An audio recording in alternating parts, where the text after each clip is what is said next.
Hello fam, we are live. Rusty with you here, Central Florida's live only weather channel. Great to see you on CFLW on this Tuesday afternoon. Thunderstorms beginning to flare up over the area. We're going to break down what's happening right now, what I anticipate in the coming hours, tracking these storms live for you guys.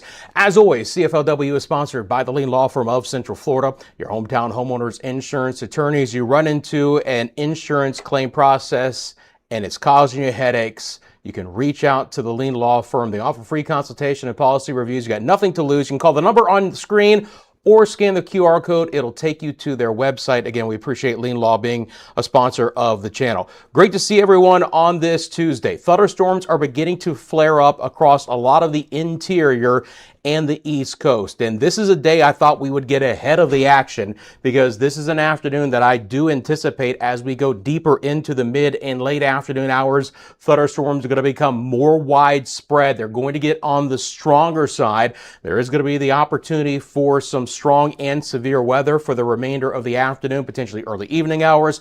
Some storms will be slowing up, producing the opportunity for some flooding as well.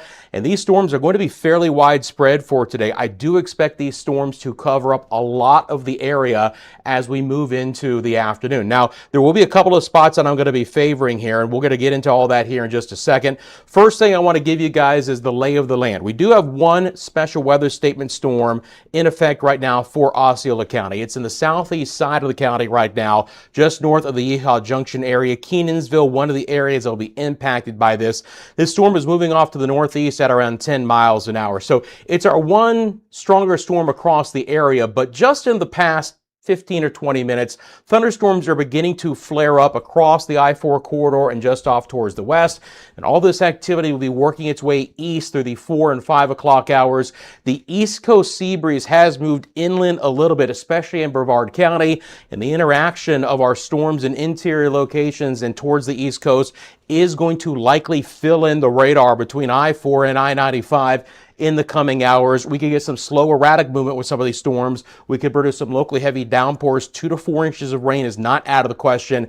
And for our friends in our western zones along the Nature Coast back to Tampa, St. Pete, additional storms could certainly fire up off of the Gulf waters and work their way back inland. Right now, there's a fairly quiet off of the Pinellas, Manatee, Sarasota coastlines, but there will still be the opportunity for a few additional storms to develop in our western areas as well. Overall, friends, it's just going to be a very active afternoon, so we're tracking that live for you here on CFLW. Again, hope you're having a great afternoon across the area, wherever you're tuning in from, whether it's from Florida or across the country or even the world.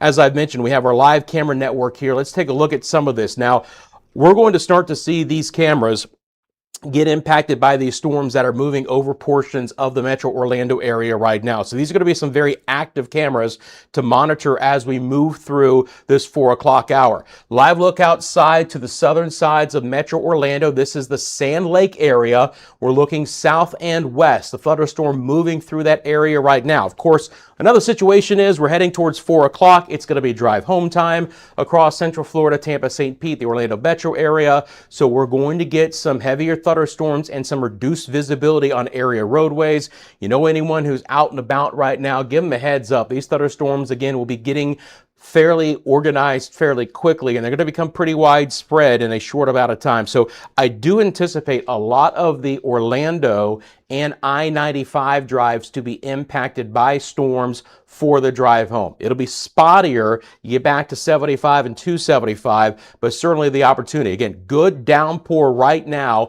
in the Sand Lake area. And unlike the weekend where there was very limited rain, or excuse me, very limited lightning, these are healthy thunderstorms right now. The lightning count is beginning to creep over 1,000 lightning strikes in Central Florida in the last 15 minutes.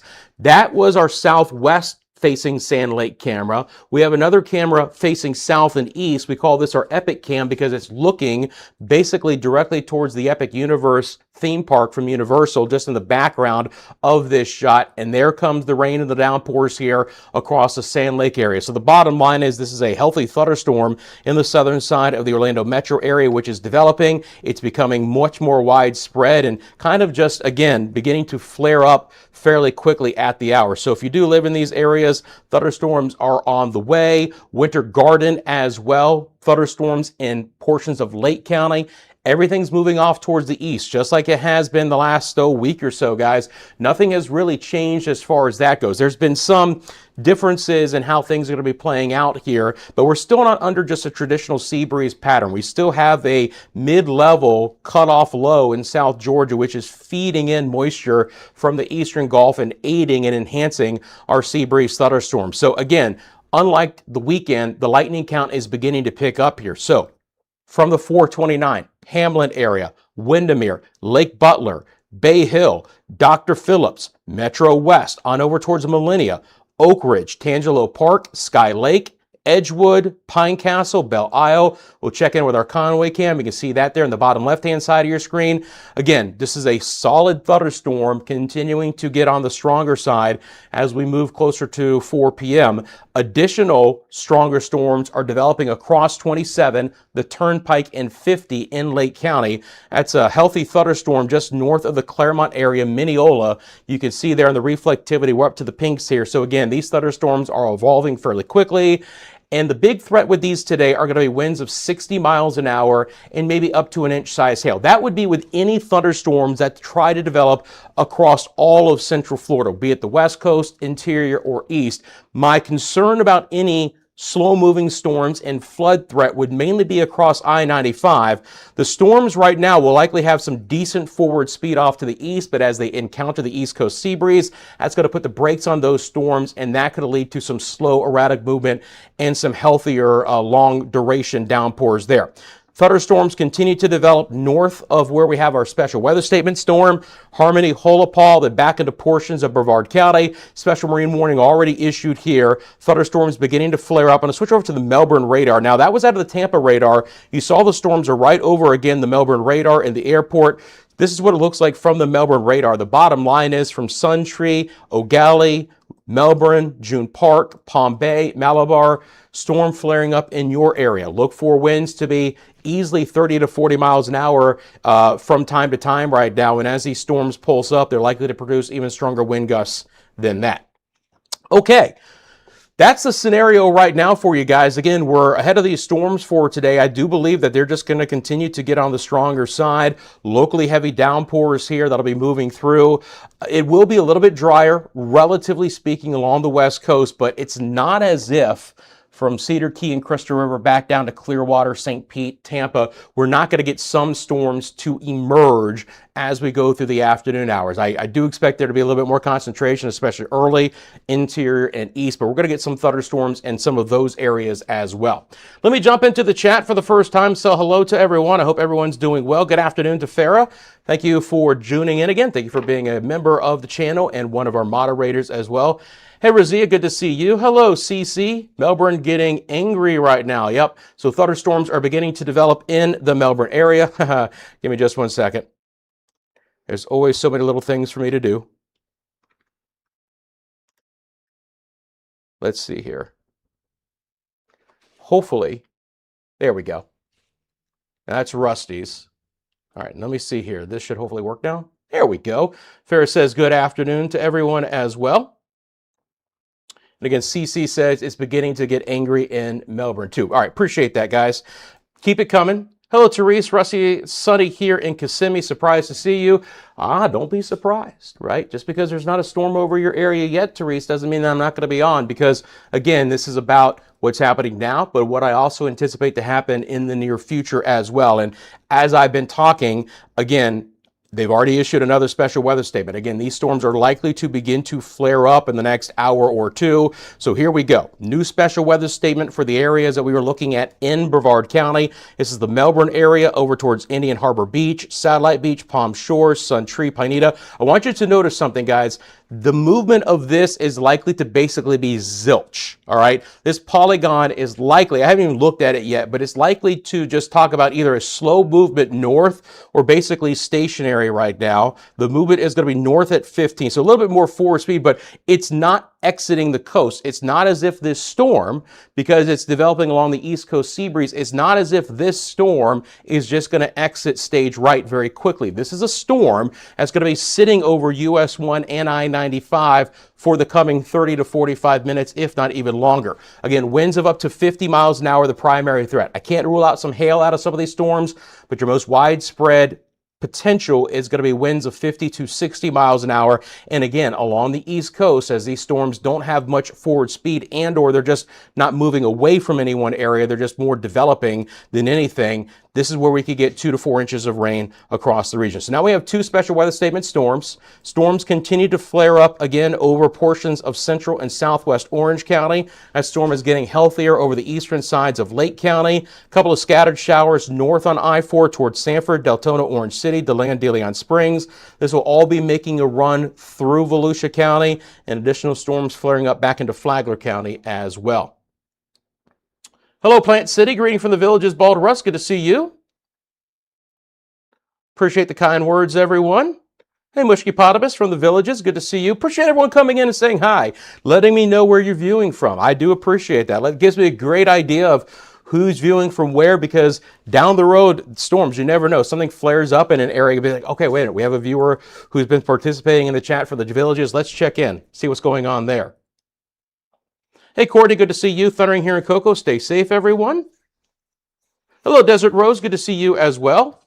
Lakeland is starting to get some rain, which is good. Again, you know, high opportunity for showers and storms for today. Slightly lower west, central, east, high opportunity. Obviously, the opportunity comes with the stronger storm potential as well. And the flood threat, again, 2 to 4 inches. Now, what you're going to start to see again, if you haven't tuned in maybe with our last stream, is our ticker is now going to show you guys all of the active watches, warnings, marine statements, advisories that are currently impacting Central Florida. So you're getting even more information here live on the channel. So you'll see the special weather statements and the areas that it's impacting scrolling at the bottom of your screen, and also for, of course, who it's impacting as well. So the kind of the nuts and bolts of these special weather statements, severe thunderstorm warnings, anything that's impacting Central Florida will be scrolling down below as well. Of course, we can always take a look at the bulletins here live through my system, but the bottom line is, again, more information available to you on a very quick basis for you here.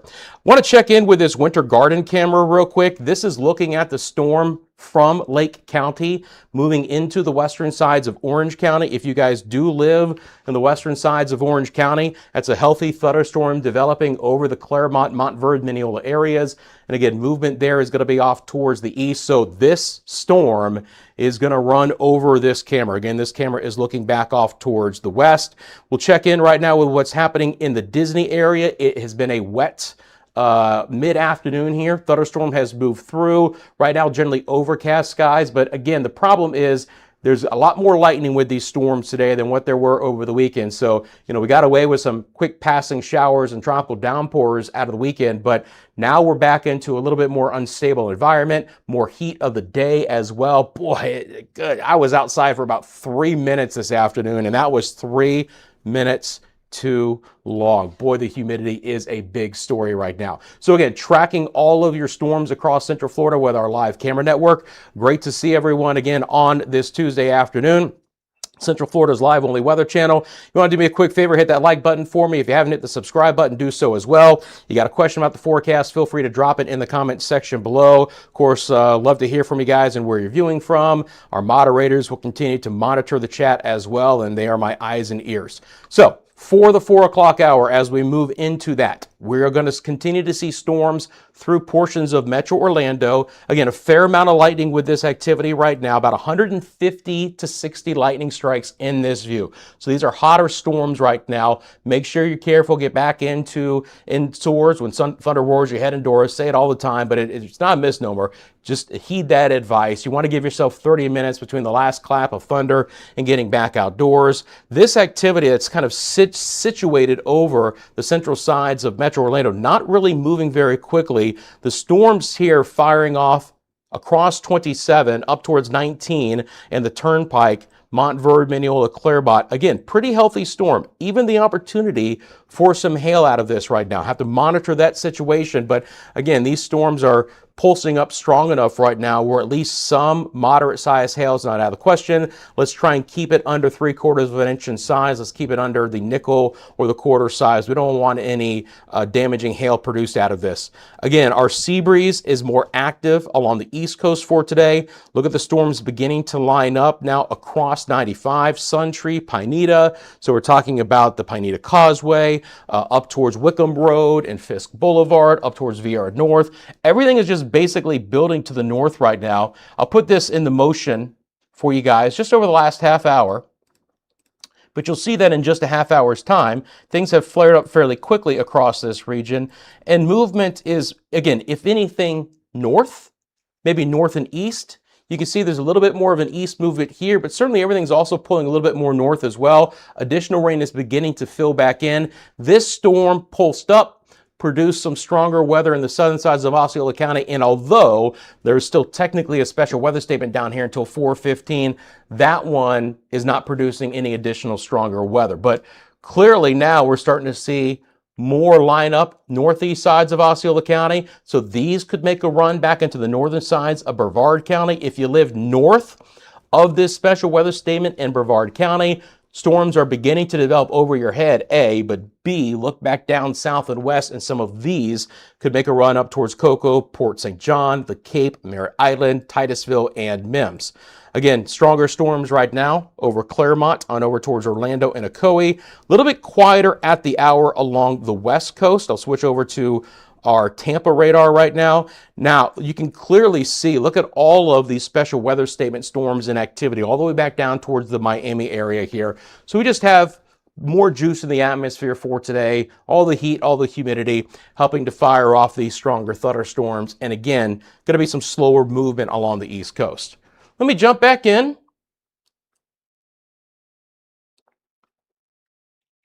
Hello, Nikki. Hi from Reeds on holiday in Kissimmee from England. All right. Sitting outside by the pool with a wine, enjoying the lightning show. We don't get many storms in England. I bet you don't, especially not like this, Nikki. And again, it's really cool because we do have viewers from all over the world. Some of them tuning in from England. Some of them are on vacation, or they're going to go on vacation, or they've been here and they've seen what Central Florida storms are like in the summertime. First of all, again, appreciate you tuning in. Be very careful though, right? Obviously, the thunder gets close, the lightning gets close. You want to head indoors even from the patio, but it is a light show out there, and you know that is certainly one of the situations that we see. Good to see you. Thank you for tuning in. Hello, IG Deadly on vacation in Edgewood. Got a scary thunderstorm there as well. Hey, Carrie, how are you? We are looking for Avalon Park this afternoon. Avalon Park, again, thunderstorms beginning to work their way into that area. Going to be fairly widespread. So Avalon Park out here on the east side of Metro Orlando. These storms kind of slowly moving up to the north and to the east. Jeannie's waiting for the good stuff there in Winter Haven. Heavy winds over Alligator Lake, but no rain as of yet. I appreciate that, guys. Hello, Lithia. Hello, Bithlo. Hello, Haines City. Hello, New Year Jets fandom. New to the channel. This is great. I appreciate that. I'm going to let the Jets thing slide. I am a Florida native. I'm a huge Buccaneers fan, but I also don't have anything against the Jets. I mean, it's hard to have anything against a team that hasn't done much lately. But I wish you the best in the AFC. If it ends up being a Jets-Bucks Super Bowl, fine by me. Welcome to the channel. Hope you're doing well. Florida man says, end of day's weather in Clairmont. Yeah, it's nasty there. Again, we're looking at that storm. If I take it off the screen here, your top left-hand side of your screen, the Winter Garden camera is looking directly into this storm. This is a healthy one.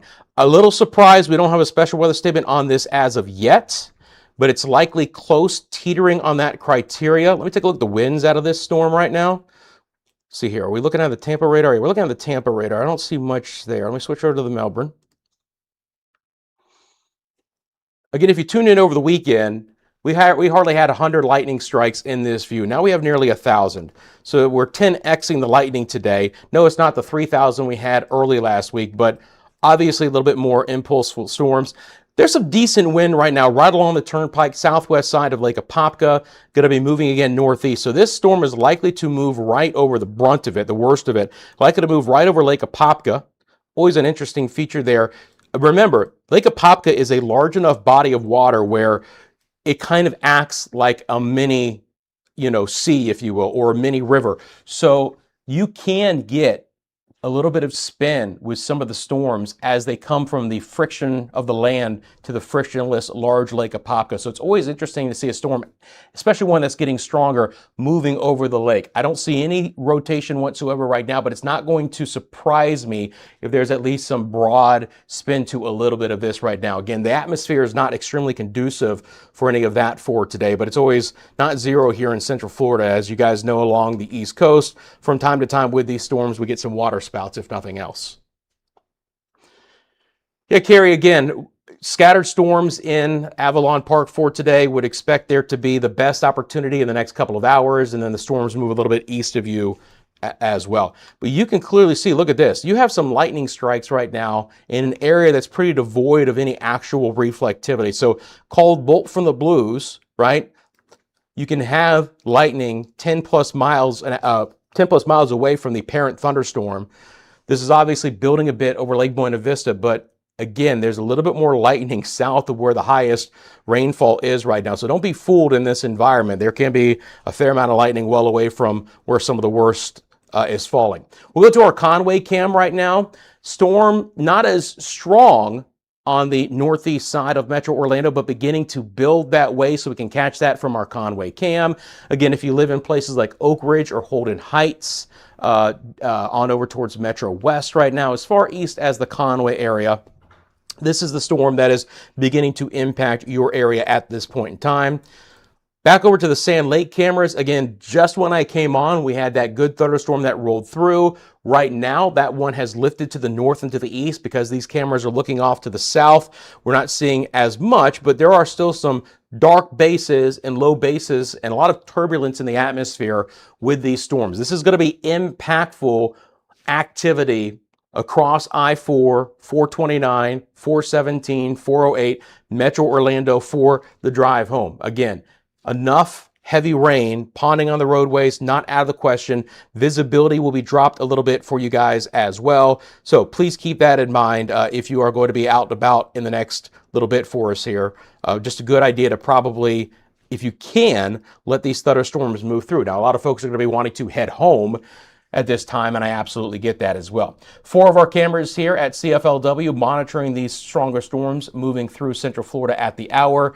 Again, decent, healthy thunderstorms across I-4, additional stronger storms right now that have developed over portions of I-95. So let's get back into what's going on right now in that area.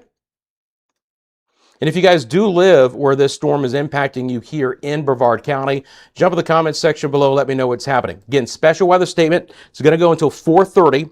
North movement here at 15, but more than anything, this storm is just kind of evolving and elongating to the north. The thunderstorm is still back into Indian Harbor and Satellite Beach. Winds of 50 miles an hour, your primary threat. Maybe some smaller size hail. Hopefully nothing outrageous. Again, I've mentioned it several times on the channel. Weather Service is always going to issue special marine warnings well in advance of any thunderstorms. They got to get the boats and the vessels back to safe harbor well before the thunderstorms arrive. So already special marine warnings extend to the Volusia County coastline there. Hello, Amy. Good to see you as well. Folks, stop on Lift and Clement. Please dump on us. There you go. Hello, Fat Boy Kicks. What's up? I'm doing good. How are you?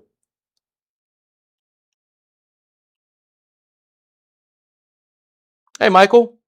Good to see you as well. One of the members of the channel. Appreciate you tuning in. Friends, we do have a super chat.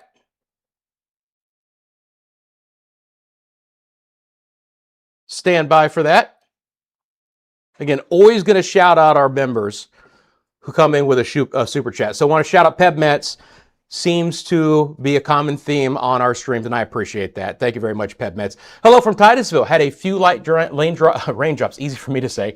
Thank you for what you do. Appreciate it, PebMeds, and I appreciate the support of the channel as well. I saw you guys already got the hearts out in chat for PebMeds, but if you could do another round for me right now as I officially acknowledge the super chat. Thank you very much for doing that, PebMeds.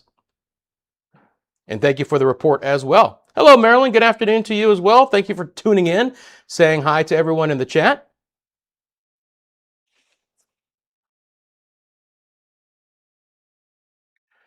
Timmy hasn't had the rain as of yet. Hello, Scott. Good to see you. Lakeland native here, new to the channel, enjoying it very much. Well, thank you for tuning in, and I appreciate that. Again, we're building a great weather community across Central Florida, across Florida in general. Again, live-only channel. I'm only on when there's impactful weather in Central Florida. That can be our daily sea breeze storms this time of the year. That can be any type of tornadic weather during the cool season with cold fronts. That can be freeze conditions. And, of course, any tropical storms and hurricanes. Any tropical weather that's going to be impacting our area.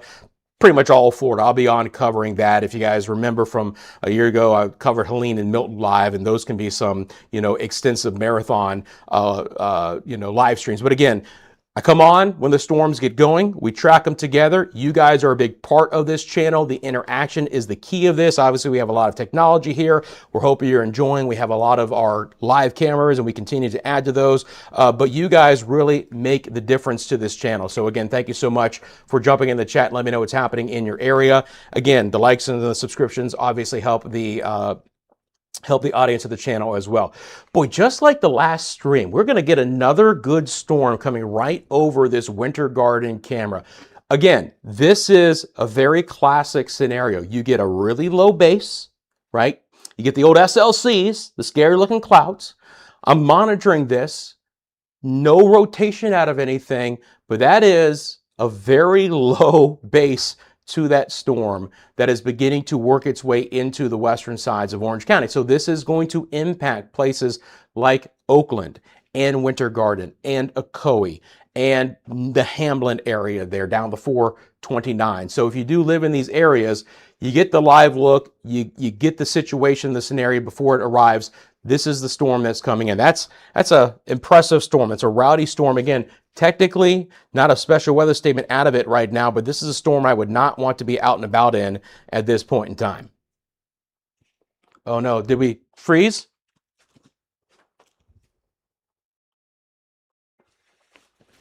Checking. Guess we didn't. Okay.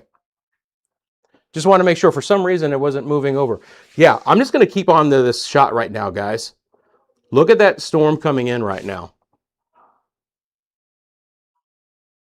Yeah, Amy, it does. Now, again, don't be scared of the storm, right?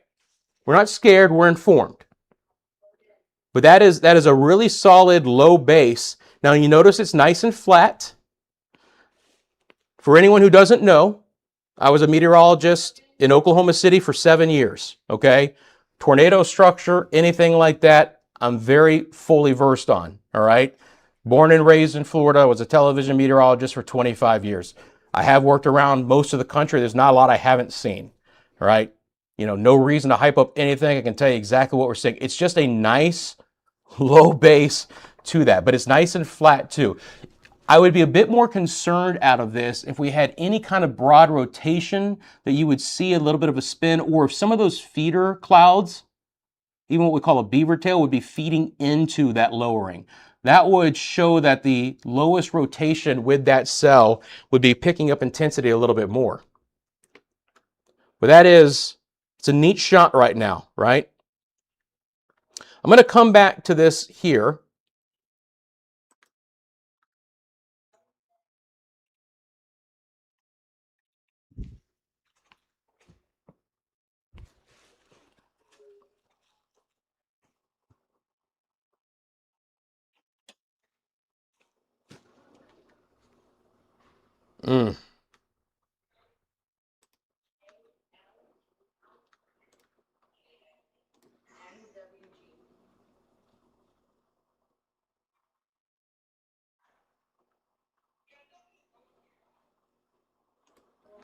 Okay, you guys still with me? All right. Sorry, little bit of technical issue behind the scene, just a little bit. Stream should be still good. Hopefully you guys were able to hear me the entire time. But again, you can see that lower base to everything coming in. They have issued a special weather statement on this storm as well, by the way. All right. So they have issued a special weather statement to the storm. I'm going to zoom in so you guys can see that. Now I want to keep this up and I want you guys to see this. So new special weather statement has been issued for the storm that we're talking about. Montverde, Oakland, okay? Back over towards Hamlin, Winter Garden, and Ocoee. New special weather statement with this storm that's moving into our camera. Now, the tail end of it is likely what's going to hit the camera site. A brunt of that storm is going to be even north and east of where this camera is. This camera is located, if you know, Winter Garden, south of Colonial. It's south of downtown. Downtown Plant Street is closer to the southern shoreline of Lake Apopka. This camera is south of the Turnpike, south of 50, all right? And again, 50-mile-an-hour winds in association with that storm. You've got Apopka, Ocoee, Winter Garden, Tavares, and Windermere as well. So I'm going to try and zoom in and I want to keep this camera up just to keep a look at it, but I want you guys to understand the situation here as well. Everything's moving kind of north-northeast right now, guys. It might say kind of northeast, but it's almost north-northeast. So they have issued another special weather statement in Brevard County as well. It is going to include portions of Osceola and Orange County. Again, all of the new special weather statements and anything that's impacting Central Florida is going to be scrolling now at the bottom of your screen, so you can always get up to date with that. This storm is moving due north at 17. You've got Titusville, Rockledge, Cocoa Beach, and the Wedgefield areas under that new special weather statement. So again, storms are flaring up right now through portions of the Orange County area and back into Lake County. And again, gnarly storm here. Luckily, I don't see anything, at least at this point in time, that I'm overtly concerned about. I'm going to go back out, bring up the radar big so you guys can see that. Winter Garden will now be in the top left-hand side of your screen. So again, this special weather statement storm is going to be for winds of 50 miles an hour. Again, path is more north or northeast than anything. So almost kind of north-northeast. So you can even see the direction that they put on here, 23 degrees. So east of north, but not by much on the compass.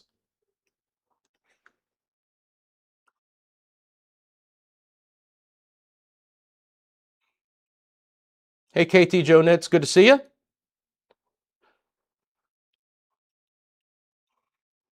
Hello, Sanrap. I'm new here and it's pouring in Orlando off of Columbia Street. Appreciate the information. Welcome to the channel. Hope you're doing good. Thanks for tuning in on this. What's going to be an impactful Tuesday afternoon commute across Central Florida. Again, live lightning count right now, around 700 lightning strikes. You can see there's a few thunderstorms developing over portions of Manatee County. So although it'll be a quieter 4 o'clock hour for Tampa St. Pete, we could still get into a few storms, I-75 off towards the west. Situation for today is I do expect interior storms to continue to develop through the 5 or 6 o'clock hour.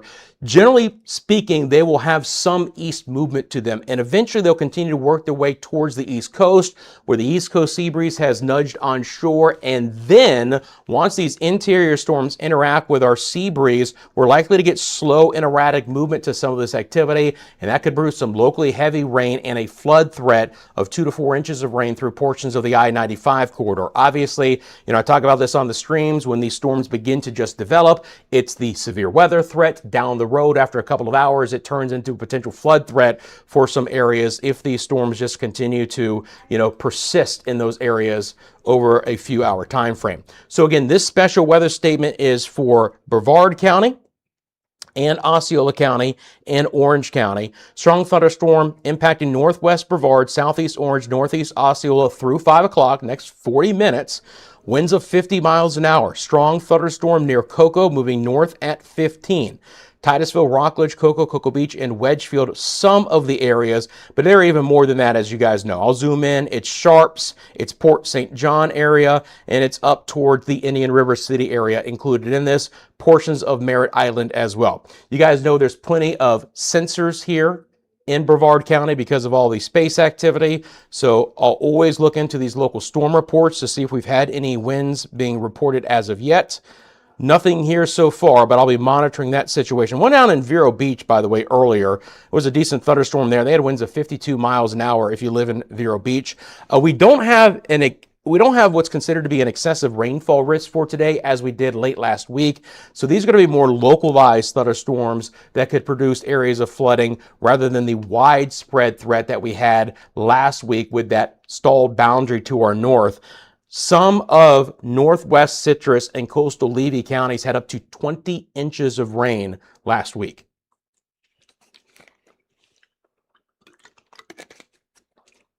Hey, Storm Chase, good to see you here in Palm Bay, but just listening and observing outside. Hey, Mama Bear, Chickasaw Woods neighborhood getting dark. Windy, see the clouds here in thunder. Stay safe on these roads. Absolutely. Appreciate that. Appreciate the kind words. Again, just like Amy says, thanks for taking a quick second, hitting that like button and subscribing. You can always share this channel with your family and friends. If you're new, we welcome you. If you've been watching for a time now, thanks for tuning back in. Thank you for finding enough out of this channel to join me on this Tuesday afternoon, watching these stronger storms moving across Central Florida right now. Again, Winter Garden getting pretty covered up. The worst part of that cell is going to end up missing this camera to the north. The camera itself is, again, south of the Turnpike and 50. We're still going to get hit by that, but this storm is moving a little bit more north and east. I'm going to do a storm track on it. It's right over Yahala and Astatula and Montverde right now. Again, over Montverde, could even see some half-inch size hail. Not out of the question. This storm, fairly intense right now. Northeast at 17. Let's put a track on it.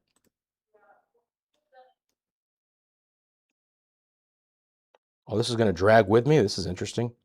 All right, let's not do that then. You stay there.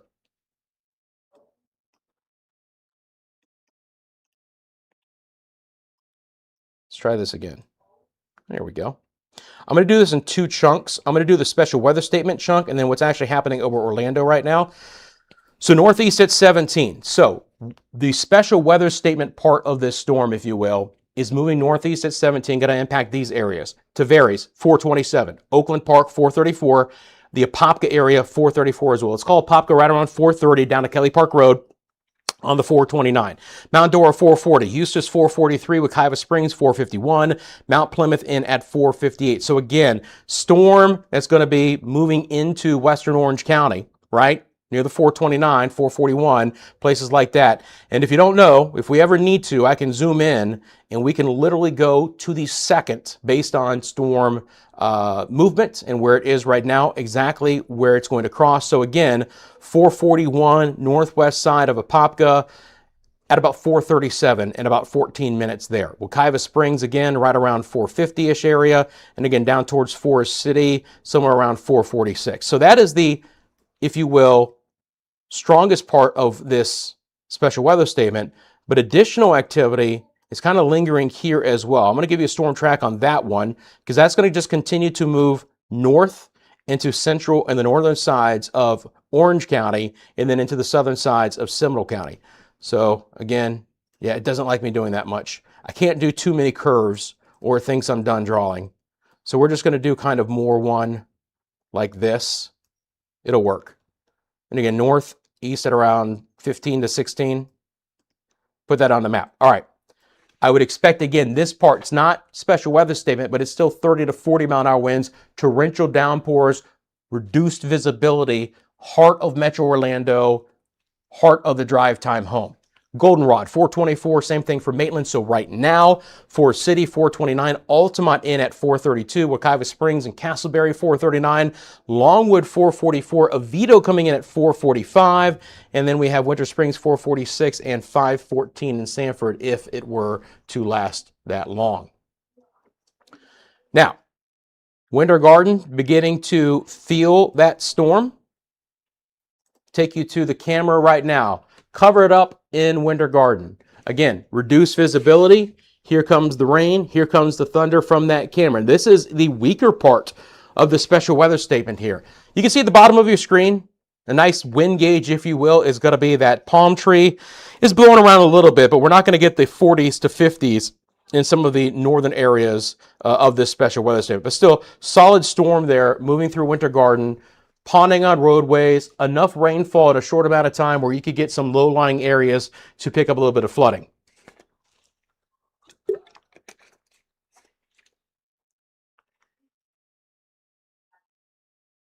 I'm just jumping back into the chat.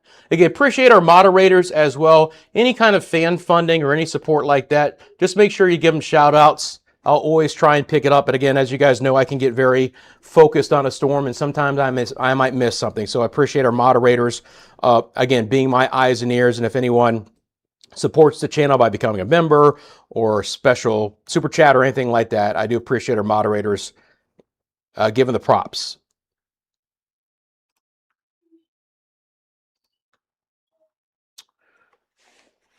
All right, again, Conway Cam now, top of your screen. There's Winter Garden as well. Let's get back into what's happening. 3 different special weather statements. Brevard County is fairly active right now. If you guys do live in these areas of Brevard County, let me know what you guys have been seeing. The weather should begin to improve over Melbourne and O'Galley and June Park, even Indian Harbor Beach and Satellite Beach. The special weather statement here is going to be allowed to expire at 4:30. The brunt of this storm has moved up to the north where they have issued a new special weather statement. And again, remember when I came on, about 40 minutes ago, I said, look, I'm coming on because these storms are likely to get stronger in the next hour or two.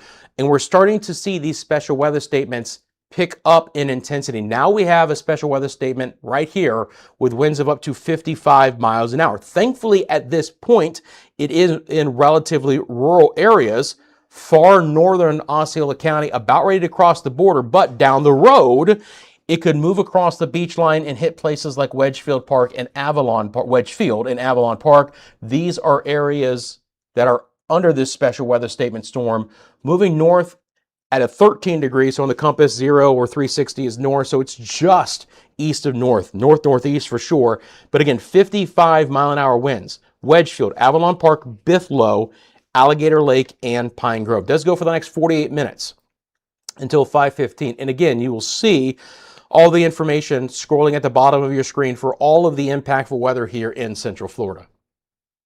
Again, another new feature to things. I do expect us to have winds of 40 to 50 in a lot of these storms. We could pulse up to get to 60 from time to time. That would be a severe thunderstorm warning.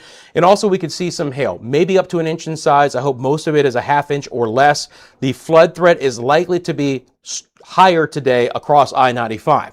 Now, additional storms have developed by them lonesome up in portions of Volusia and Flagler counties now. So Deltona, Orange City, DeLand, De Leon Springs, the Spruce Creek fly-in. I don't know how much they're going to be flying in and out in the Spruce Creek area right now. Samsula, back down to the New Smyrna Beach Speedway, which, by the way, I never realized until a while ago how far inland New Smyrna Beach actually considers itself, all the way to the 415-44 interchange. Flagler Beach, Palm Coast, building up towards Marineland. Again, these are just developing at the hour, but they could fill it a little bit more, and that line goes all the way off the coast of St. Augustine. In general, guys, the sea breeze is a little bit more inland the farther south that you go. That's why storms right now up in Flagler County are actually offshore. So right now, the sea breeze orientation is kind of like this, where it comes inland. And so some of this activity is more offshore, but this is why we've had the storms develop here and then even deeper into interior southern sections of the state. So we'll have storms continuing to develop in interior sections, work their way off to the east. They'll run into the East Coast sea breeze, and then you get the slow and erratic movement when that happens, because obviously winds are going to be going in different directions there. And when those storms slow down, that's when you get the opportunity for some spots to see some localized flooding. Again, I'm not anticipating the flooding threat to be widespread for today, but there will be some I-95 US 1 A1A areas that could come under the gun for that a little bit later on. Special weather statement continues for the western sides of Orange and Lake counties. Again, strong thunderstorm through 5 o'clock. Winds of 50 miles an hour right over the Lake Apopka area.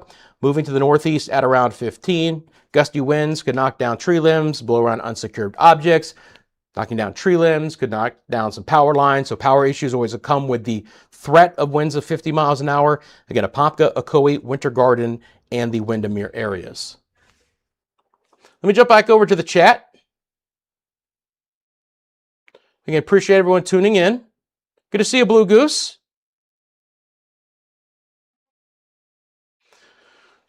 Storm Chase asked about a microburst.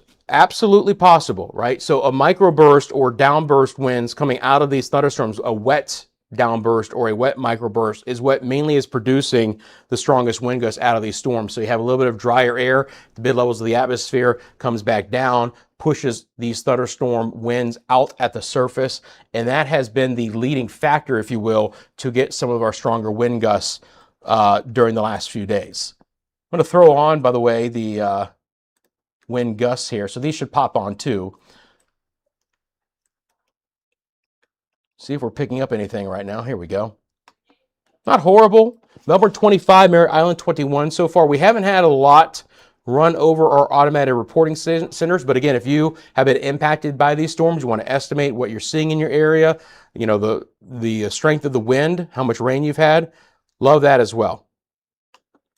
Again, this cell right over Lake Apopka is still showing the potential for some hail. Not big hail, but if I lived north and east of this storm, just keep that in mind. You have an opportunity to get the car inside, not a bad idea. Just play it safe, right? I'm not expecting this to intensify to produce damaging hail, but let's be on the let's be on the safety side here and just get the car inside if you can. Nick says light rain here in Metro West. All right, appreciate that. Southern Suntree, Southern Rockledge, only light rain. So not everyone's getting it, right?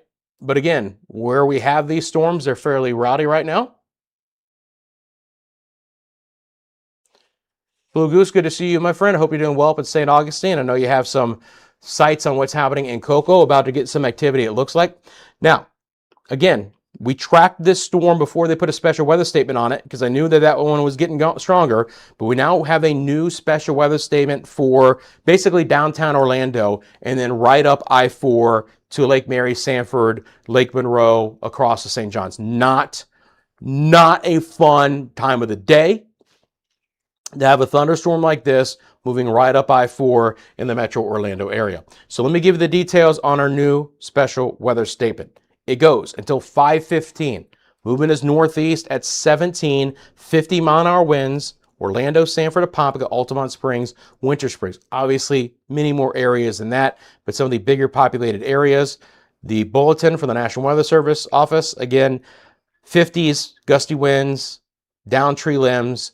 Heavy rainfall, again, could lead to ponding on roadways, reduced visibility. Please slow it up. If you know anyone who has to make this drive right now between 4:30 and 5:30, just give them a heads up. Let them know, hey, by the way, if obviously don't distract them if they're already on the road, but if they haven't left yet, look, this storm is moving right up I-4. You got to be careful with it here. It's going to cause some problems. It's going to slow things down. Again, lightning picking up a bit. This is a very tight view, but we have 27 lightning strikes in just the past 15 minutes. So Fairview Shores area, Baldwin Park. It doesn't technically include the downtown Lake Eola area, but it's close. But Eatonville up towards Fairview Shores and Lee Road and Winter Park, Maitland, Lockhart, Fern Park, Altamont Springs, Forest City, Wekiva Springs, Longwood, Winter Springs as well, Lake Mary. Let's track this from kind of the leading edge. So this is not as big of a swath, but it'll give you an idea that kind of the core of the storm, Lake Mary 447, Sanford 501, Deltona 523, if it holds together over Lake Monroe. Should be crossing 417 right around or north side of Lake Jessup, and then right into downtown Sanford. So Sanford is likely to be impacted fairly significantly by this cell. And again, this storm here has actually gotten pretty rowdy as it's beginning to merge here. So this is kind of a very solid storm right over the beach line, over the 528, just to the east of the 520 split.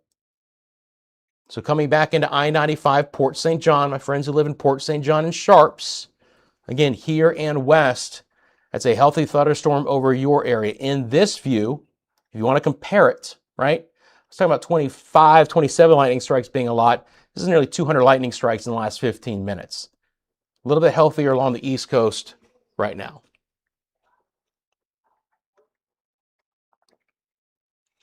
Question about if this is going to affect Lakeland. The present storms that we're looking at are not going to affect Lakeland, but again, there is the opportunity for additional, albeit more isolated activity to develop in the western sides of Central Florida in the next hour or two. I don't think it's going to be a completely dry forecast for the West Coast and into Polk County, but there's not going to be as numerous of storms for today. So it's just going to be kind of a localized fashion more. There's still some pulses of energy coming off of the eastern side of the Gulf, which, given the heat of the day and the fact that it's still just 4:30, should allow some thunderstorms. Maybe not as organized, right? But the weekend, we lacked a lot of surface heating. The overcast skies had kept us in the low 80s in some spots. That's not the case for today. Almost everyone hit the upper 80s to the lower 90s. Obviously, the humidity was outrageous. It was like trying to breathe through a straw outside. Again, I went outside for about 3 minutes in the afternoon. It was 3 minutes too many outside, outrageously humid conditions. And the atmosphere over our heads is still water loaded. It's like a wet sponge out there. Again, it's not just our typical sea breeze. We still have some mid-level energy from a cutoff low in South Georgia, which is feeding in some of this instability into our area. You got it, Todd. Hello, rainstorm Hunter, lightning and thunder, heavy. Port St. John, 208 on I-95. Appreciate that. Yes, indeed. I would expect it to be. Hey, Jared, how are you today? Jared says it's nasty. You know, sometimes shorter is better. Sometimes that just tells a story. Rusty, it's nasty. I get it. Rain, wind, a lot of lightning. That is what it is. But again, in just the last half hour, look how quickly these storms have flared up across our area from Lake County back into Brevard County, where we now have 4 different special weather statement storms that are currently in effect. Again, winds of 50 to 55 miles an hour out of some of this activity. This will try and make a run to the 528 in some of the populated areas of eastern Orange County, including Wedgefield and Bithlo and Avalon Park. This storm is right over the heart of the northern sides of Metro Orlando, Fairview Shores, Baldwin Park, Winter Park, Eatonville, Maitland, and Altamont Springs. Castleberry, my friends, Castleberry included in that as well. This storm has arrived in Apopka basically right on time. We talked about it between about 4:30 and 4:35. Here it is across the 414 interchange, which gets you back into the Maitland area, 429 up the road, and then 441, which splits off. So, you know, this will get you back towards the Mount Dora area or Mount Plymouth as you head off towards the east. Beginning to wind down a little bit, Asatula, Montverde, and Claremont. This thunderstorm, again, is as far south as the Turnpike interchange. By the way, the Turnpike 429 interchange in western Orange County is always a disaster this time of the year, this time of the day, or all year long. You factor in some very heavy rain, and there's a lot of braking that goes on in this part of the county anyway, and this is not going to help things. Hey, Linda, good to see you. Distant thunder right now, appreciate that. Dagger, good afternoon to you as well, my friend. Drizzling here in Central Merritt Island. Again, appreciate all the updates. It's great to see a mix of old familiar names and new names as well. That's what I love, helping to continue to build this community. So we welcome one and all. Again, you know, nice, respectful community here. Keep it that way. We're good to go. All sports chat is also encouraged. I might jump in and have to throw my 2 cents in with some of the sports chat, but I don't mind it. Especially, you know, if we can all, in the NFL season, we're all starting 0-0, right? We all have hope.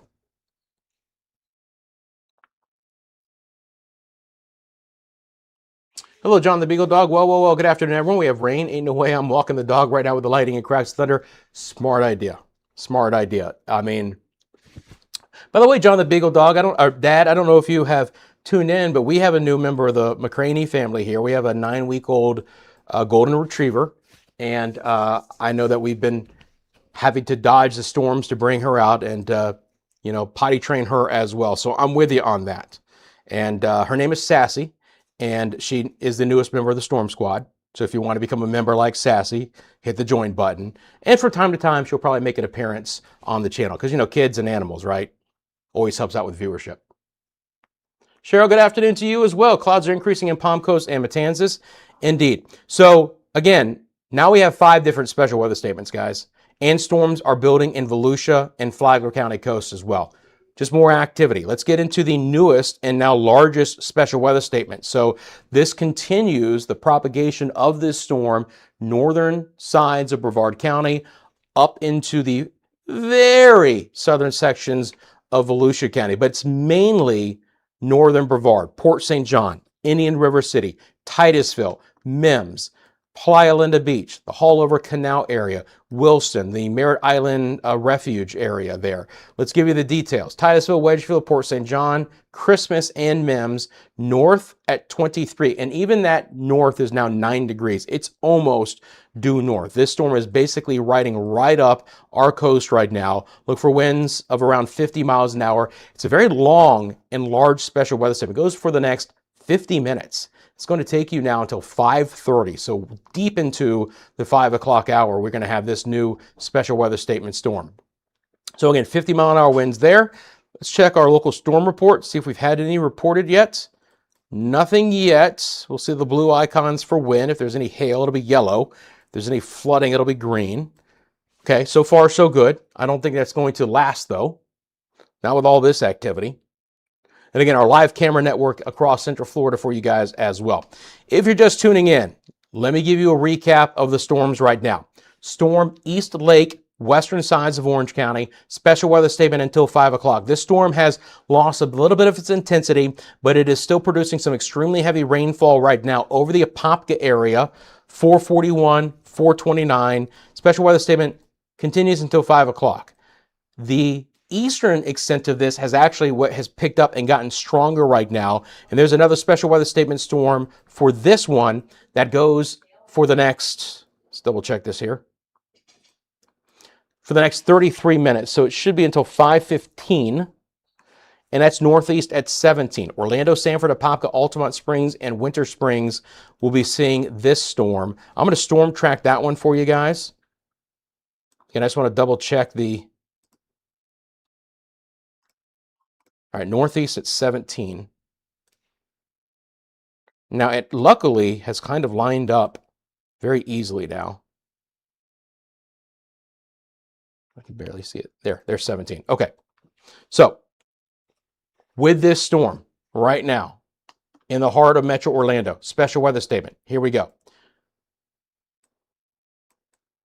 Drag this down so you guys can see it. Wekiva Springs 443, Longwood 443, Lake Mary Winter Springs 444, Lake Mary 458, Sanford 508, Osteen 522, DeBerry 526, Deltona 532. Again, special weather statement at least until 5:15, but the opportunity that this storm could linger and extend as it moves right up I-4.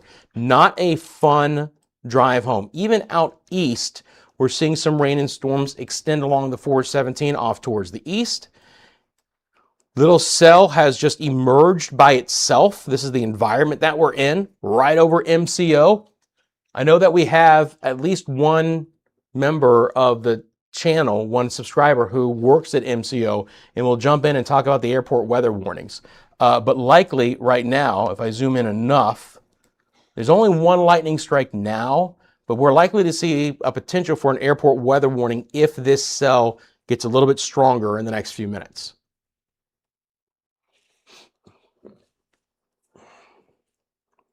I do want Baker Mayfield. Hey, Amy. Amy says clouds are moving into Ormond Beachside.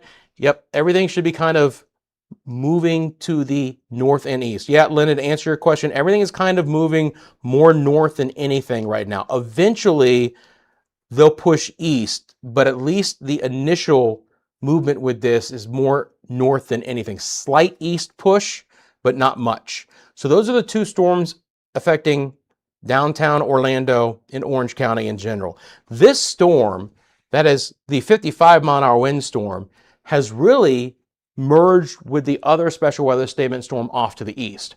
So this hopefully will not have as much impact over Wedgefield or Avalon Park. It looks like a lot of that energy has fed east into the storm, which is really pounding Port St. John, Indian River City right now. Again, 230 lightning strikes in this view in the past 15 minutes. It is coming down over the NASA Causeway. Port St. John, Indian River City. Again, a now larger special weather statement extends to the north.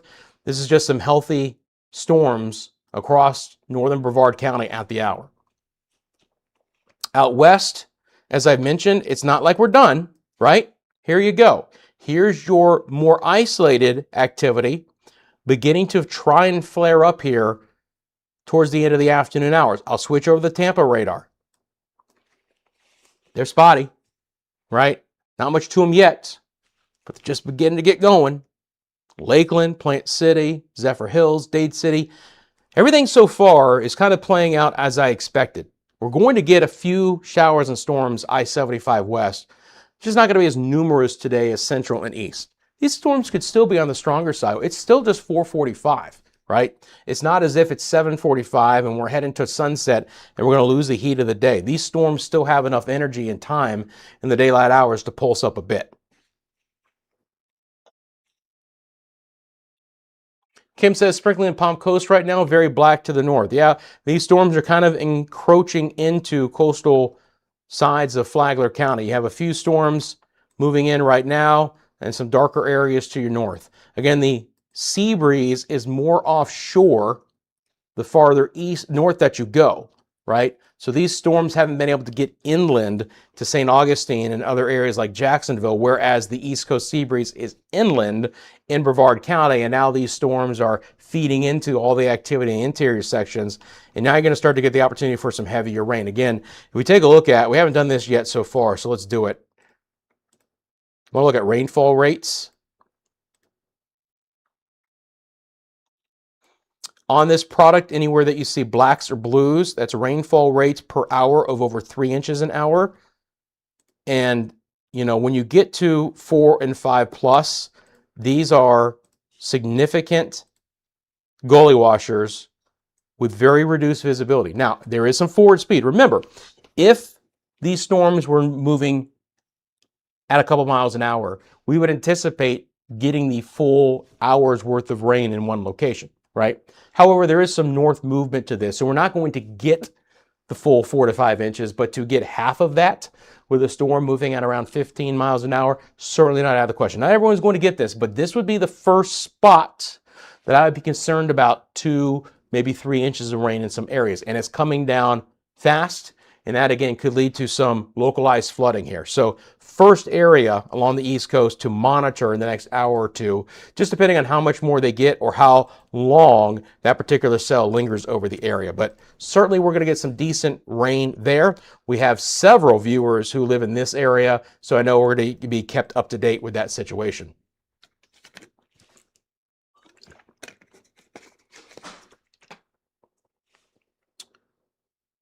So again, our friends in Brevard County, like Linda, saying, yep, it's right on top of me right now. And Rainstorm Hunter says, scary in Port St. John. Again, rowdy storm, no doubt about it. 50-mile-an-hour winds, not out of the question. That storm is moving right over those areas. And, you know, there is some north movement, but it's going to take some time before it fully gets out of the way. I'll put this into motion so you guys can see that. Again, there's a little bit of a cell merger here. And all this is feeding that energy to the north and to the east. Right? Still, again, mainly a more north movement than anything, but a healthy storm. And you can see off of this outflow is where we had the storm over MCO. Few lightning strikes have actually developed kind of on the south side of the airfield near Terminal C, so they could be under airport weather warning soon if they haven't already. Linda says it's really nasty.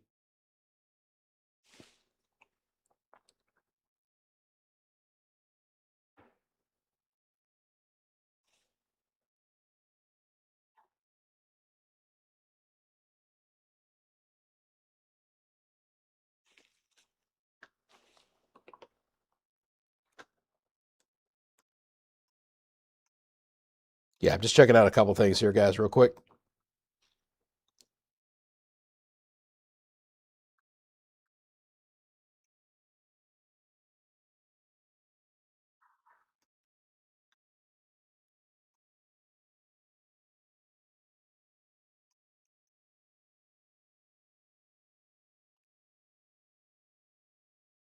Okay.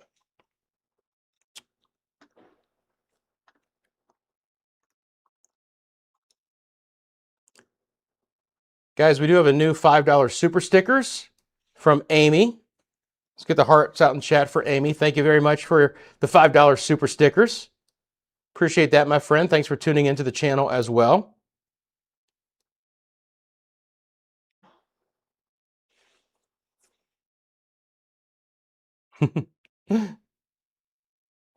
Hey, Angel, how you doing? Storms are right over our heads now in South Titusville. Really good thunder and lightning, and it's going to be working deeper into the Titusville area as well.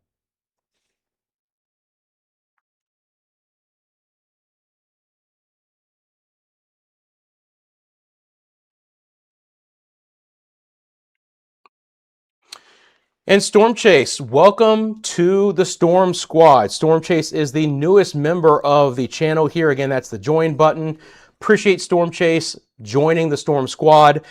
You get access to custom badges and emojis during these live streams. Your name is now in green, so I see that you're a member and I shout you out. But hopefully the biggest benefit is not only just supporting the channel in general, but you do get access to exclusive member short videos. So in between these live streams, remember this is a live only channel, but in between the live streams, I do produce some member only short videos, kind of giving you guys my behind the scenes thoughts, what I'm keeping an eye on, when I think I might next be on, what impactful weather might be coming our way. So it kind of fills in some of the gaps in between these live streams.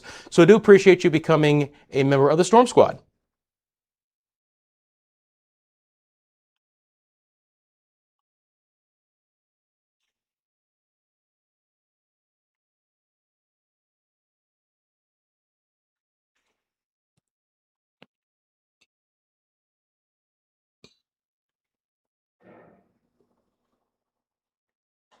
Did Storm Chase say something? Did Nightbot did something? I don't know, man.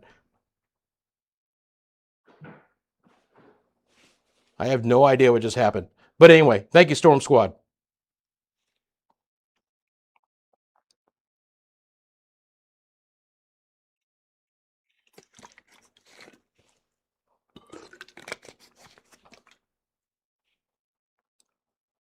Okay.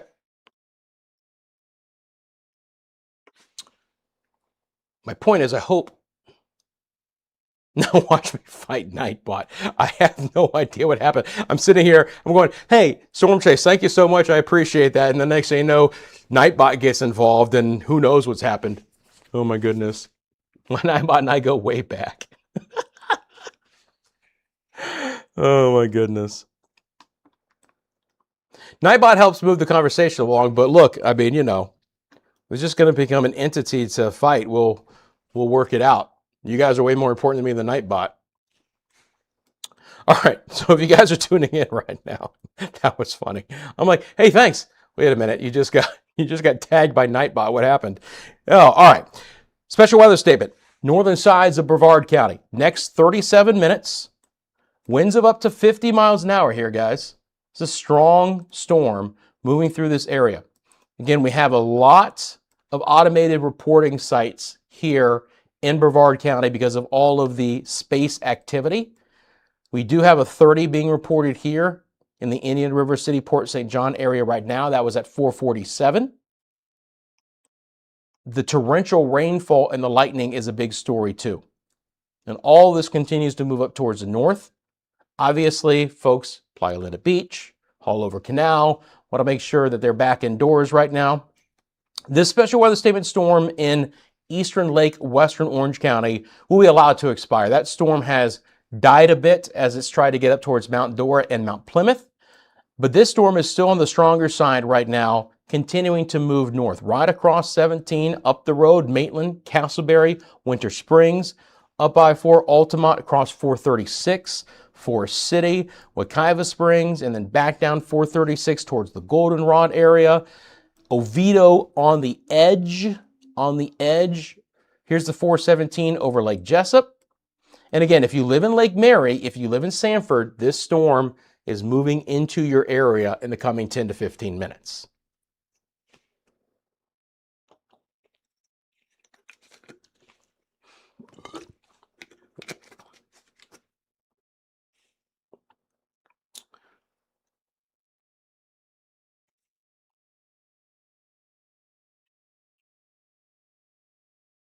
Easy says sky is dark in Lake Mary. So there you go. Again, you look south from Lake Mary, this storm is coming your way. Could see winds of up to 50 miles an hour. Now, look, those kinds of winds are likely to knock down some lighter tree limbs, right? You know, not the densest, thickest trees by far, but we could have a little bit of tree limb damage. It could always knock down power lines just depending on where you are. Don't have underground lines, it's always a little bit of an issue. Lightweight unsecured objects like light plastic furniture could get tossed about if it has been yard day. You might want to think about, or trash day, you might want to think about getting the bin back inside before these storms move into your area.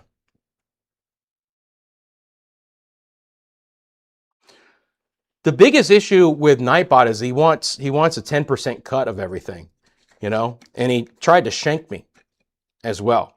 You know, I tried to have a discussion. I was like, how about 5%? And he pulled out a shiv, and I got a little concerned. So Nightbot's a little bit scary, not gonna lie.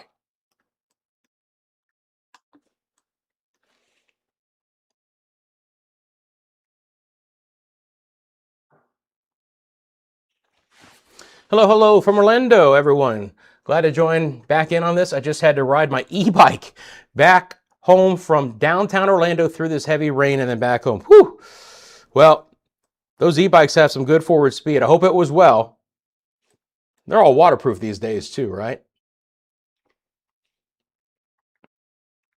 Right now, a question from Game Vaughn Jr. says, is there any severe weather storm warnings or watches? So right now, there are no severe thunderstorm warnings. All of these yellow polygons, and friends, in our area, there's 5 of them, are what's called special weather statement. It's the one category rung lower than a severe thunderstorm warning. To have a severe thunderstorm warning, you have to have one of 2 things: 60-mile-an-hour winds and or inch-size hail. Those are the only 2 criteria, right?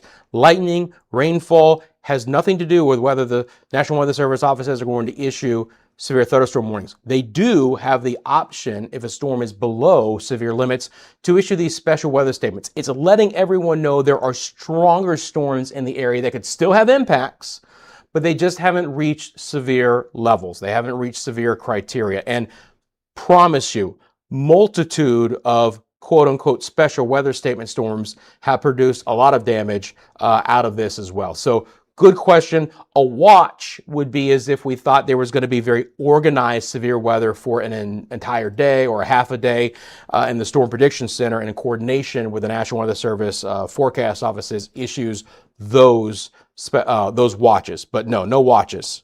It's, you know, for Florida, with these daily storms like this, we're not going to get any watches. These are all just going to be more localized storms and warnings more than anything else. You got it. Game on, my pleasure. Roundabout. Love the icon, by the way. It says, getting loud here in Lake Mary. Angels, Bowling, etc. Gotcha. Hello, Valley Girl. How are you?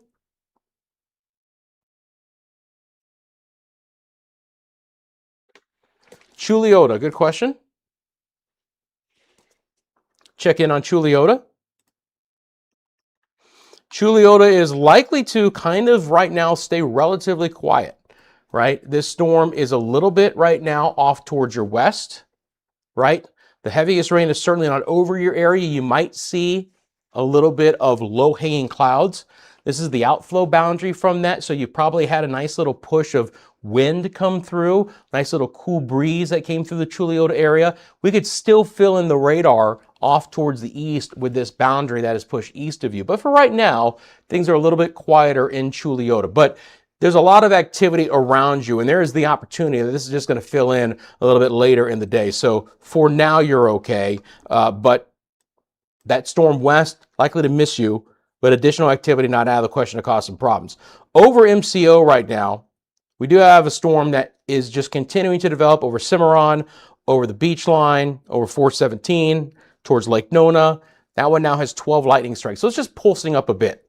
Live camera network for you guys. 4 of our cameras, top left-hand side of your screen, looking from Sand Lake, south and east. Skies are darkening again. Again, that camera is going to be looking at the airport.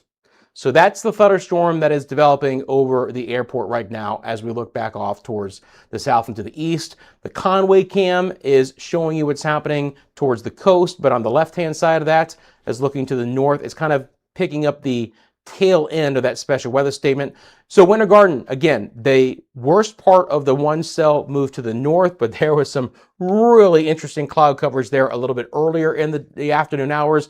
And right now we're just left with an overcast, late afternoon here in Lake Buena Vista. Not a lot of lightning in that area right now, but still the opportunity that down the road additional storms could redevelop in those spots. But for right now, southwest side of the Metro Orlando area is the driest part of everything. Again, we continue to get some cells developing back into Hillsborough and Polk counties. Much more isolated in fashion, but again, not completely dry there, right? So Dover, Plant Street, north of Brandon right now. Gibsonia, back over towards Zephyr Hills, up 75, right? Towards the Wesley Chapel area, San Antonio, Dade City, just some spotty activity, but not completely devoid of a few storms beginning to flare up. Now, they have allowed, as we thought, the special weather statement storm that was over western Orange County to expire. Now we still have our one special weather statement storm moving into Lake Mary, Sanford. Right now, this storm is moving right over the Lake Mary area. So if you do live in Lake Mary, storm is coming. The opportunity for winds of up to 50 miles an hour for the next 14 minutes till 5:15. If this storm holds together, they are likely to extend this special weather statement into southwest Volusia County. So Easy just says, rain just hit Lake Mary. Boom.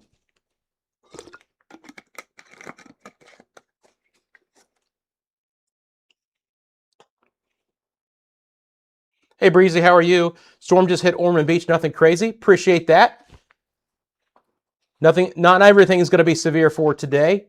But again, coverage is very widespread. Central and eastern areas, it's 60 to 70% for today, meaning that you have a very high opportunity if you live around I-4 and east to get run over by a storm. The question is just going to be, hey, look, is it going to be a strong or severe storm? They have certainly got a bit more organized here in the last hour or two. Again, came on right as we just started to see that activity. And part of it was I knew that it was going to be a busier afternoon for us here and just in time for the drive home. Yeah, that storm flared up pretty good. Storm chase over MCO, no doubt. Okay. Hope you guys enjoyed a live look to our camera network. Please also remember that CFLW is sponsored by the Lean Law Firm of Central Florida, your hometown homeowners insurance attorneys. They offer free consultation and policy reviews, guys. You got nothing to lose if you get into an insurance claim process, not going your way, you got a headache, you got questions.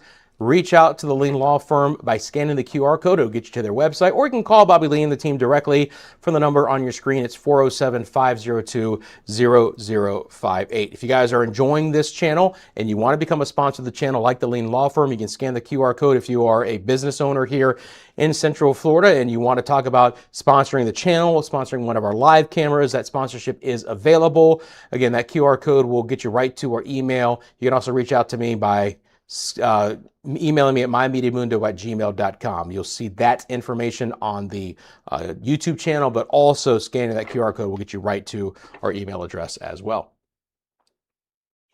All right, again, appreciate everyone tuning me in on a Tuesday afternoon as storms continue to develop here in Central Florida. Again, appreciate everyone jumping in. Thanks for hitting the like button. Thank you for subscribing as well. We're down to really two areas of storms at the present time. This one special weather statement should probably just be allowed to expire. The storm over northern Brevard County has taken over as the strongest. It's still a frog strangler, gully washer storm with a tremendous amount of lightning right now over the Titusville, Indian River City areas. Nearly 200 lightning strikes in this view in just the last 15 minutes. So heavy rain, ponding on roads, quick flooding of low-lying areas, not out of the question. It's going to go for the next 26 minutes. It's going to take it till 5:30. Storms are propagating and developing north of there towards the Mims area. A few storms near Haulover Canal. Again, this activity is moving through places like Mims as we speak. If it holds together, the brunt of the storm, there will be additional rain to hit Oak Hill beforehand, but the brunt of that could hit around 5:30. So Linda is saying there's lots of sirens. I hope it's not too bad there, Linda. But again, the opportunity that these storms can get so strong and so heavy that the rainfall and the visibility becomes a big problem. And on I-95, folks want to go 70 miles an hour. There's the issue. Now, as I just mentioned, this storm was holding together in Orange County, and it's not shocking me a bit that they've reissued the special weather statement to get deeper into, as I've mentioned, southwest Volusia County. So Lake Mary is included in this new one. So is Sanford, but now other areas like Deltona, Orange City, Lake Helen, Lake Ashby Shores, and Osteen, all in this new special weather statement. Moving north, slightly east of north, but not much, at 22 miles an hour. So at least there's some decent forward speed. Again, Deltona, Sanford, some of the areas. I'll bring up the actual bulletin. Strong thunderstorm near Sanford, moving north at 20. Same situation. Gusty winds could knock down tree limbs and blow around lightweight unsecured objects. I'm just going to throw on, make sure we have our wind gusts on here. So if we catch any wind gusts at our reporting stations, they'll jump on. Nothing so far at the Sanford Airport. So let me do a storm track. Daytona, by the way, with this thunderstorm, which there was some mention in the chat about northern sides of Volusia County and off towards Flagler Beach and Palm Coast, not severe, but winds of up to 30 there. So a healthy storm, and there's additional stronger activity trying to work its way right up I-4 and 415 towards coastal Volusia County, central and especially northern sides of Volusia. So let's storm track this together, guys. Good forward speed, north at 22.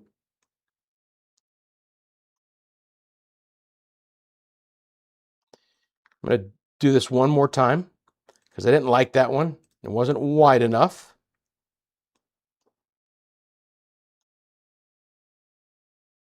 That's a little bit better. Should basically encompass all the special weather statement. All right, here we go. So based on where the storm is right now, storm movement north-northeast at 22, Sanford right now. That means it's cats and dogs in Lake Mary as we speak. Osteen 520, DeBerry 523, Deltona 527, Orange City 536, Lake Ashby Shores 537, Lake Helen 542, Glencoe in at 602. So right on the edge, places like Samsula area and then up towards Spruce Creek.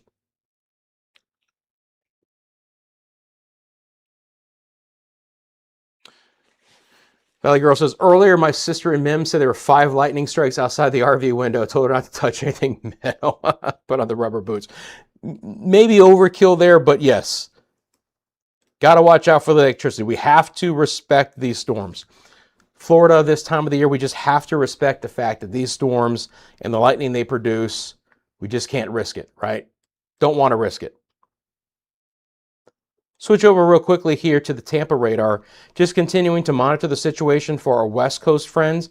You can see a few storms have developed here. I think this is playing out exactly as I anticipated. They're much more isolated in fashion. They could still pulse up and produce some extremely locally heavy rain. Obviously lightning, some gusty winds.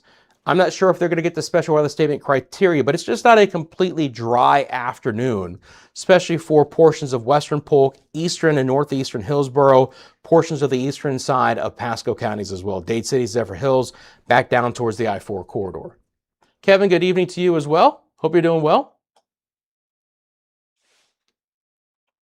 Again, thanks for jumping into the chat.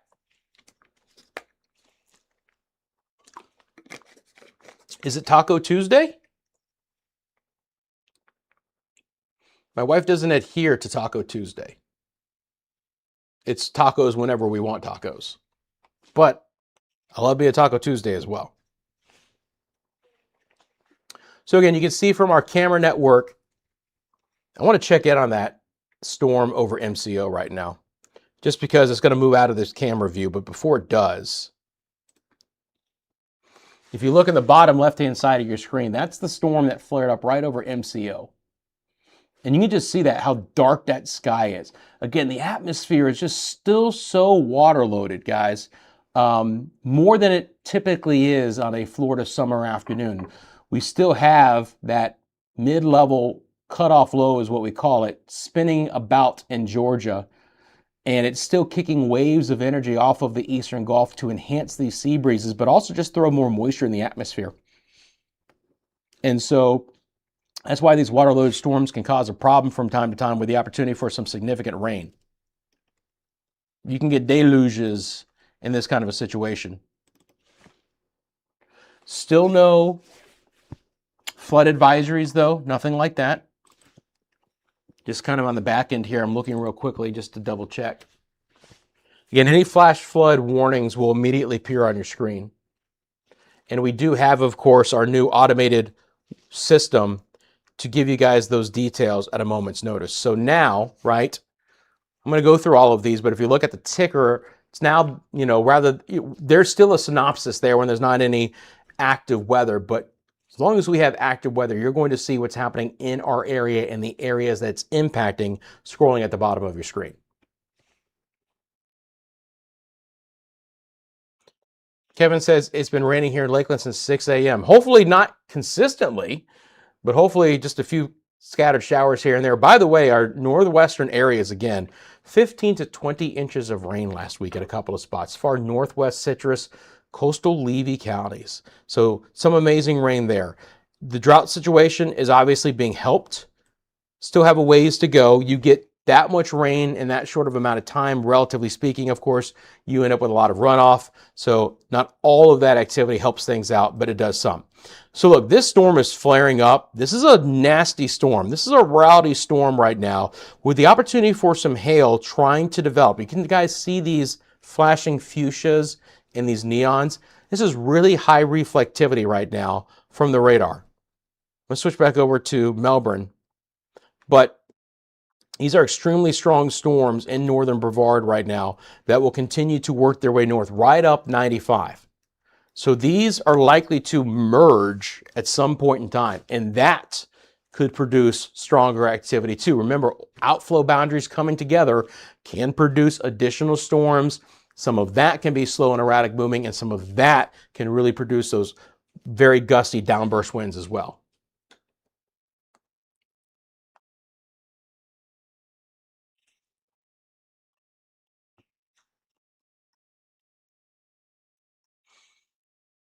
A couple of scattered showers over the Villages and Bellevue. Again, nothing too significant, but a little bit of rain there. And that's what I anticipate for the western third of our area for today. Again, not exactly dry, but not as intense as I-4 and I-95 right now. So we're going to lose this special weather statement. It's going to expire at 5:15. We're going to lose this one as well. Overall conditions are beginning to improve a bit in the downtown Orlando area right now. So if you do have the later part of the drive, or if you need to get back out and about, downtown Orlando south looks pretty good. The cell that was over MCO is moving north and east. It is over the 417 and the beach line. Not significant there, but Lake Nona, Medical City areas. Then up towards Avalon Park, Bithlo, a little bit of a shower there, but there is certainly a bit of a break in the action in the eastern sides of Metro Orlando until you get all the way up towards Oviedo, Sanford, and Lake Mary. And that's where this storm is the strongest right now. So if you live in Sanford, coming down pretty good. 31 mile an hour wind at the airport, last check.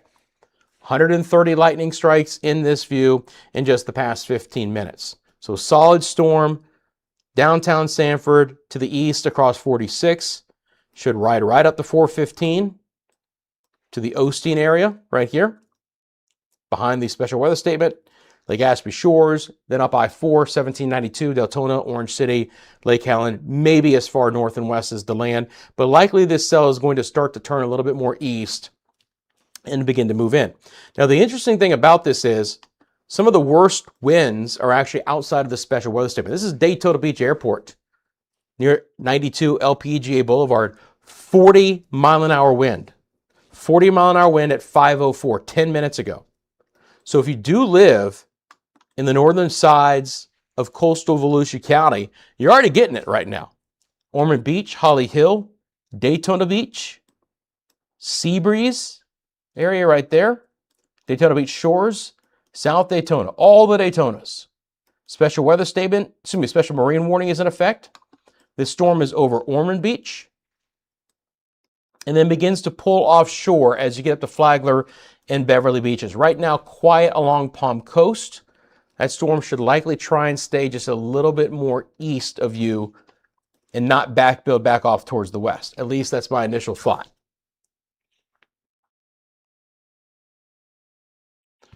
Michael from Ormond Beach jumps in and says, yep, indeed, Ormond Beach, thunderstorms beginning to roll in. Yeah, these are intensifying a bit, no doubt about it right now, over northern coastal Volusia County. Anywhere from Port Orange north, again, 10 minutes ago, had a 40-mile-an-hour wind gust at the Daytona Beach airport. It's always dicey for the Weather Service and what they want to do with storms right along the immediate coast, right? If they think they're going to linger long enough, more than 15 minutes, they'll likely issue a special weather statement because that 40-mile-an-hour wind would warrant a special weather statement for this storm. However, if they think that storm is going to move offshore fast enough, they're not likely to issue one. They've issued a special marine warning to cover the marine interests, and there is a little bit of an east movement to these particular cells, so they're likely just to let this go, as the storms will generally, or the brunt of the activity, be offshore in about 10 to 15 minutes. Hello, Amanda. Seeing black skies coming way in Deltona. Yes, you are. You look off towards the south, you're going to see that storm coming in. It might even be very interesting, and depending on where you live in Deltona, again, closer to I-4, right? We could get the far western edge of this. The farther east that you live, the higher opportunity that you're going to get the brunt of that storm, which is moving right over Sanford right now, Lake Monroe, skirting I-4. Folks who are driving I-4 right now, right, where the 429 comes in and the 46, probably going, oh my God, look at that just off towards our east. Hopefully, we can keep it off of I-4. We never like to see the heftiest stuff right over the major thoroughfares at this time of the day. Amy says, yep, Ormond is getting hit.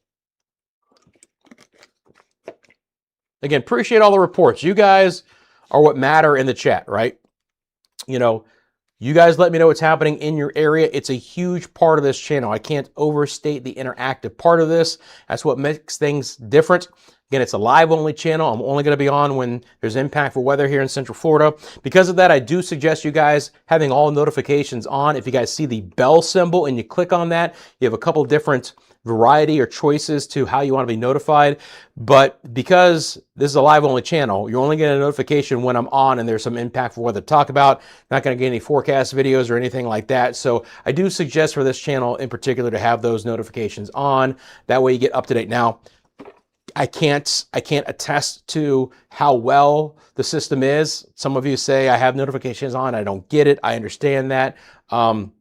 Working on other ways to get you guys notifications as well on our end.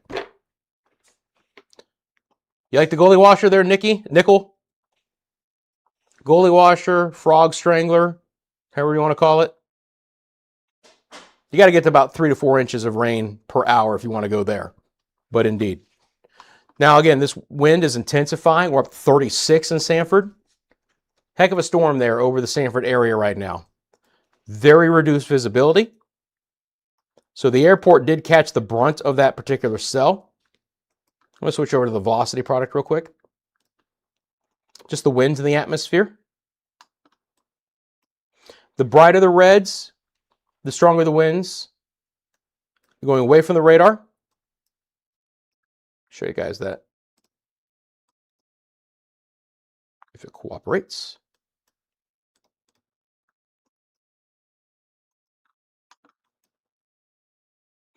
So reds, winds going away from the radar site, and it's the Melbourne radar. Greens, winds coming towards the radar site.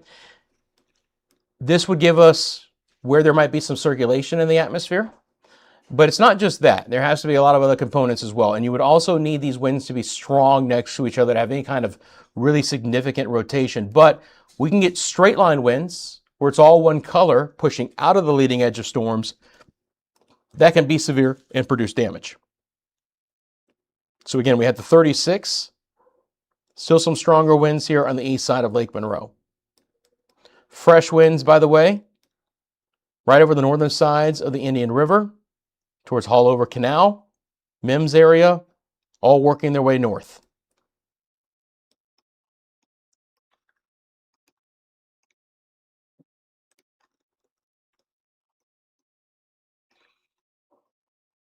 So we have two special weather statements right now, but they're very large ones, and it's going to end up being storms that will start to interact with each other. So this could get quite interesting, to be honest, in the next 30 minutes or so, to what interaction those two clusters of storms are going to have with each other as they merge across the southern sides of Volusia County.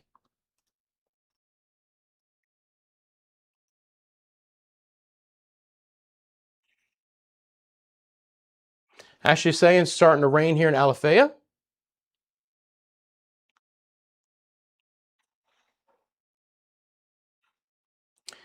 Yep, guys, we're not scared about the weather here at CFLW. We're informed about the weather, right?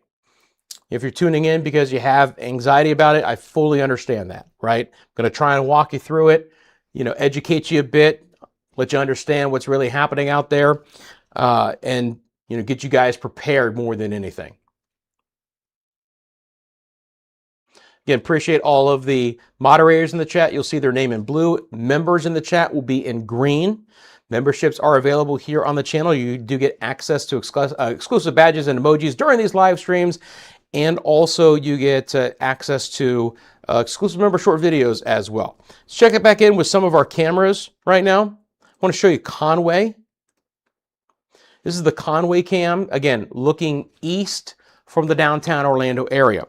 This is the leading edge of these strong storms in northern Brevard County. We have a fantastic view. It's far the distance, I will grant you that, but that is the leading edge of that special weather statement storm. It's going to be moving from right to left on your screen. So we're looking east. That means south is on the right-hand side of your screen. North is on the left-hand side of your screen. So this storm is moving from right to left on your screen. You can almost see that shelf cloud, that leading cloud out ahead of it there, especially if you look at the lower part of the horizon there, just over those houses. You can see some of that activity a little bit farther away.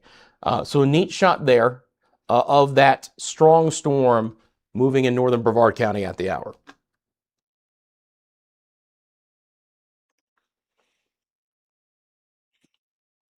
Again, you guys have questions about the forecast, feel free to drop it in the comment section below as well. Appreciate everyone tuning in.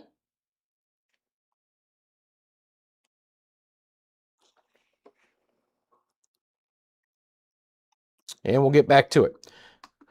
So as I mentioned, even a little bit of lightning now in the northeast side of Hillsborough County. Not much, but you're starting to pulse up a couple of thunderstorms near Plant City, east of Pebble Creek, south of Zephyr Hills. This will likely be your story in the I-75 area. Showers and storms over Dade City, back towards Lutz. A little bit of rain developing there.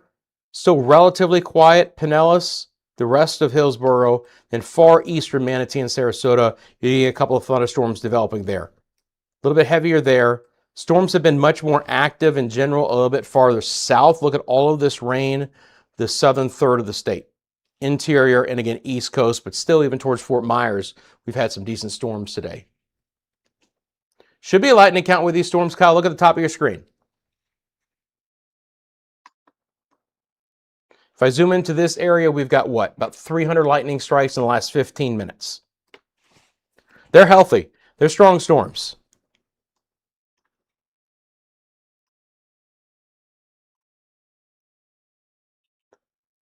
.36, now 33 at Sanford. You can start to see these cell mergers about ready to occur. So beginning to fill in here across 46, just east of 415. So these two special weather statement storms are beginning to fill in the gap. And all of this activity is trying to race up the I-95 US 1 corridor of Volusia County. Going to try and get back into some of our big populated areas.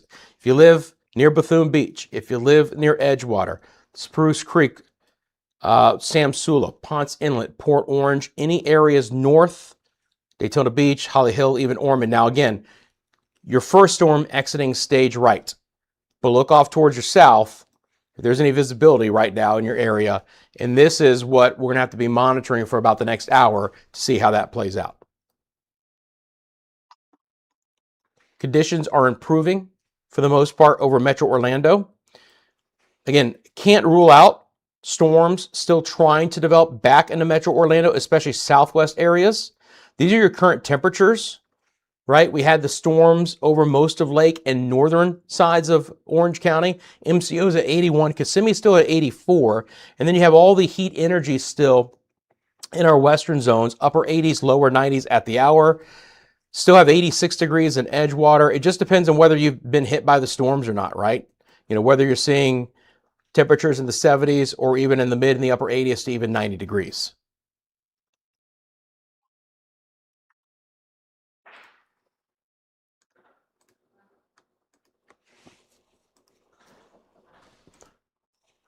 Some reason, Melbourne's reflectivity went away there for a second. Hello, Andrew from Leicester, UK. Good to see you again. Pretty late on a Tuesday evening for you, but I appreciate you tuning in from across the pond. Hope you're doing well. Thanks for joining us again on another live stream of active afternoon storms here in Central Florida. Yeah, these are pretty good storms right now. They're clustering up, but that also comes along with it the opportunity for slower movement, locally heavier downpours too. So again, they would have issued a special weather statement for this storm if they thought the brunt of it was going to stay along the coast for at least 15 minutes, basically. They don't like to issue special weather statements or anything less than 15 minutes. You can see that they were correct, that the brunt of this storm is now exiting off of the coast, but it's still a lightning show up in this area, Ormond Beach, even back down towards Holly Hill and Daytona. Special marine warning is in effect for hours for a couple of areas. Again, the winds are your primary threats with this activity right now.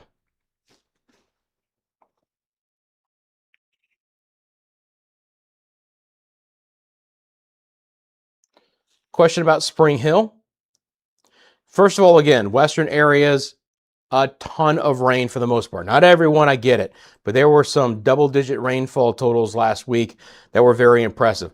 The opportunity for a few storms to develop over Spring Hill is not out of the question, but it's a lot more isolated this afternoon across I-75. You can clearly see, this is the story, and I'm sticking to it as they say. This is developing as I anticipated today with the strong storms I-4, I-95, and spotty activity western areas, including I-75. Not completely devoid of showers and storms on this Tuesday afternoon, but just not as widespread. So a lot more miss than hit in western areas, much more hit than miss interior and east. Coverage of these storms is easily 60 to 70% in our eastern zones and much lower amounts out to the west. Still going to be an active pattern, guys, over the week ahead. Again, we're still being influenced by an upper level low that is in northern Georgia, mid-level low. If I show you guys the water vapor imagery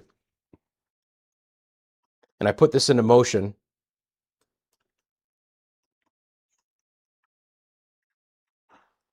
you can see that twist, right? Right here. You see that little twist? It's that mid-level low.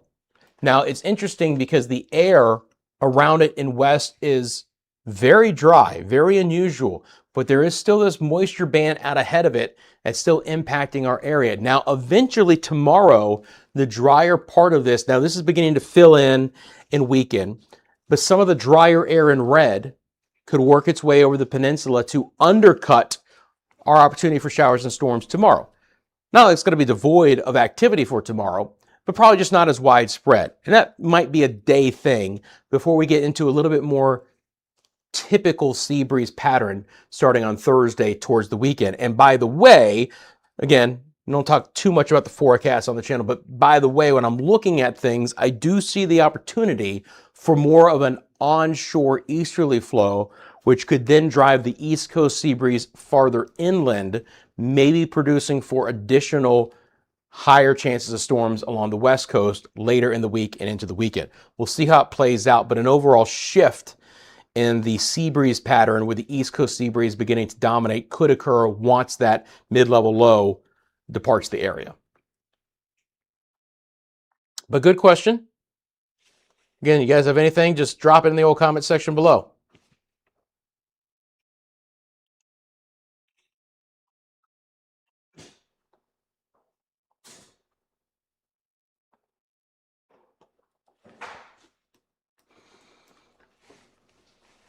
So again, right now, tracking storms mainly Seminole, northern Brevard, right along the Volusia County line. These storms are all producing winds of up to 50 miles an hour. Special weather statement here. They've cut off part of it, but it's now going to go till 6:15. So now you're into the 6 o'clock hour for northern Brevard and into southern sides of Volusia County, including Oak Hill, Haulover Canal, Scottsmore, Mims, and the Apollo Beach area right along the coast. That's the new special weather statement here. This special weather statement is going to be for Deltona, Sanford, DeLand, Lake Mary, and Orange City. Again, it might really be depending on where you live in the Deltona, Orange City, Lake Helen areas. The farther east that you are, closer to the 415, away from the I-4 corridor, the better chance you have to get overrun by this storm. There's a little bit of east movement to this, so it's not going due north. So I do anticipate it kind of in general beginning to pull away from I-4.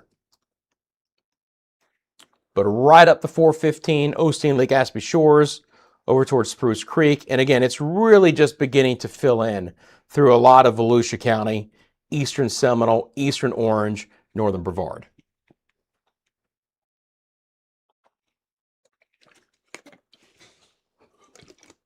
I could use a Pepsi on ice. That would be nice.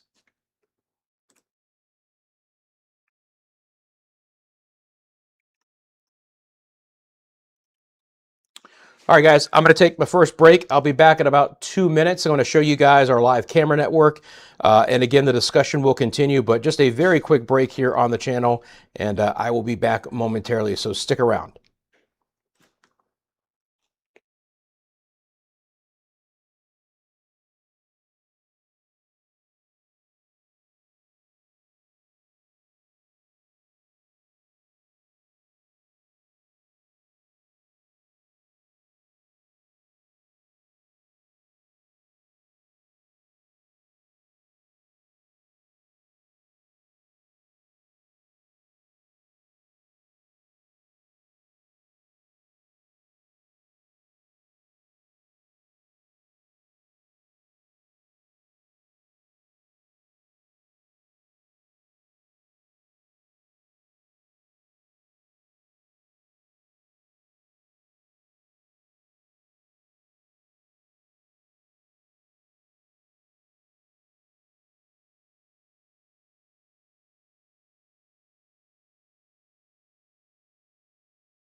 Check, check. So I guess my mic is on. Pop myself back up. Okay. Gonna check one thing real quick. Okay. Okay, here we go. I've switched to my Lean Long tumbler with the old Publix Diet Green Tea. Ready to go. Again, yeah, let me know in the comment section below what you're seeing. Blue Goose says that line of storms from Titusville to south of St. Augustine, that's nasty storms. They've, again, filled in the line that we were just talking about, right? These two cells merging, strong storms developing out and ahead of it right now. So now you have basically 3 different special weather statements that are really just kind of covering one big clusters of storms. Newest special weather statement. 84 minutes? They really made one till 7? Did someone fat finger a number? This might, how can that be right? North at 14. I think someone meant to make a different time than that. It happens. Maybe I'm wrong. I don't see how this storm sits over that area for the next hour and 20 minutes. Technically, special weather statement for Daytona Beach, Port Orange, New Smyrna Beach, Edgewater, and South Daytona until 7. North at 14, right? The bottom line is this storm is going to be impacting areas all the way up toward Daytona Beach. We've already had some 40-mile-an-hour winds, and then you've got all this activity coming together as well. So from Sanford all the way over towards Oak Hill, Titusville, Haulover Canal, this is some rowdy activity lifting north across coastal areas.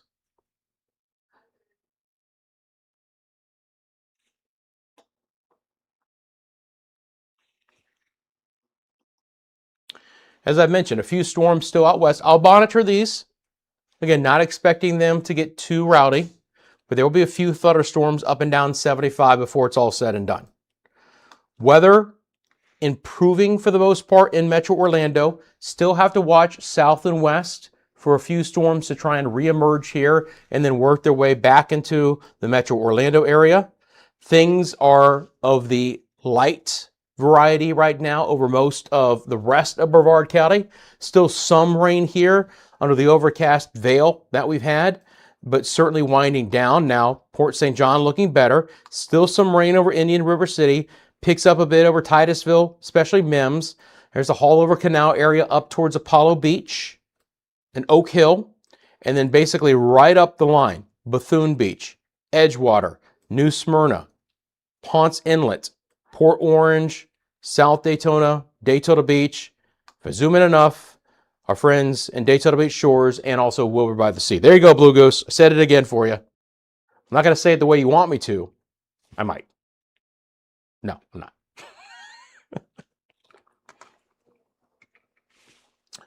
Again, do me a quick favor. Let me know in the comments section below where you're viewing from.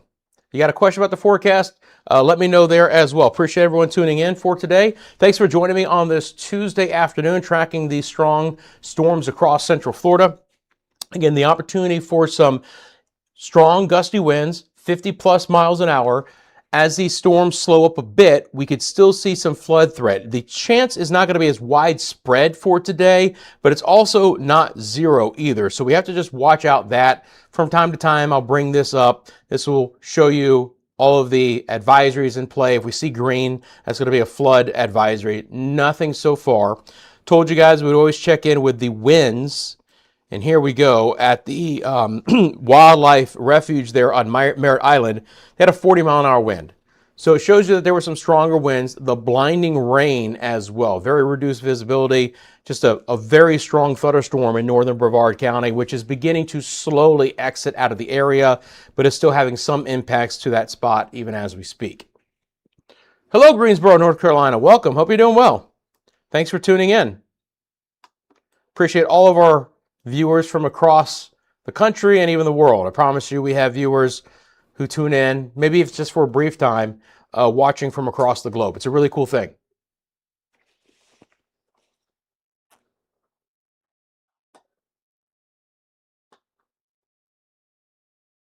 Boy, it has been wet. Hello, KT. Specialty, hope you're doing well. Thanks for jumping in. One of the moderators of the channel. So is Bob from Frostproof. Good to see you, Bob. Hope you're doing well. Again, appreciate all of our moderators sticking around and helping out with the chat. Again, this channel only works with you guys. You guys interacting with the chat, letting me know what's happening in your area, the questions. If you guys want to talk some sports, fine by me as well. I might even jump in from time to time on that. We can see again this storm from our Conway cam. So all of that activity has developed in northern Brevard, portions of Seminole, and eking into the southern sides of Volusia County. We can see all of that from the Conway cam. That's what you're catching right now from that camera. It is off into the distance, but that's the storm that's marching up 95 and US 1 in those areas at this point in time. So healthy thunderstorm persisting there.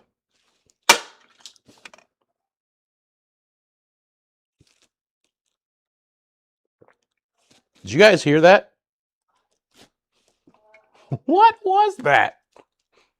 Literally, something popped. Yeah, something snapped. Interesting. I've got some equipment we don't use over here. I have no idea what just did that, though. It's not the light. The light's just fine. Okay. Nothing's on the ground shattered either. I have no idea. Yeah, I heard a pop. I know. I just have some random equipment over here. Some old lights, a chair. I have no idea. Just make sure nothing's stupid. Give me 1 second here, guys. Couldn't tell you. Hope it's not like the stucco on the outside of the house or something.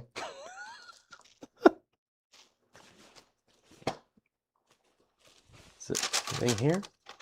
No? Okay. So far, it's a mystery. I have no idea. You want to see the puppy? I don't think it was the puppy. If you guys want to see the puppy, I'll ask for the puppy to come.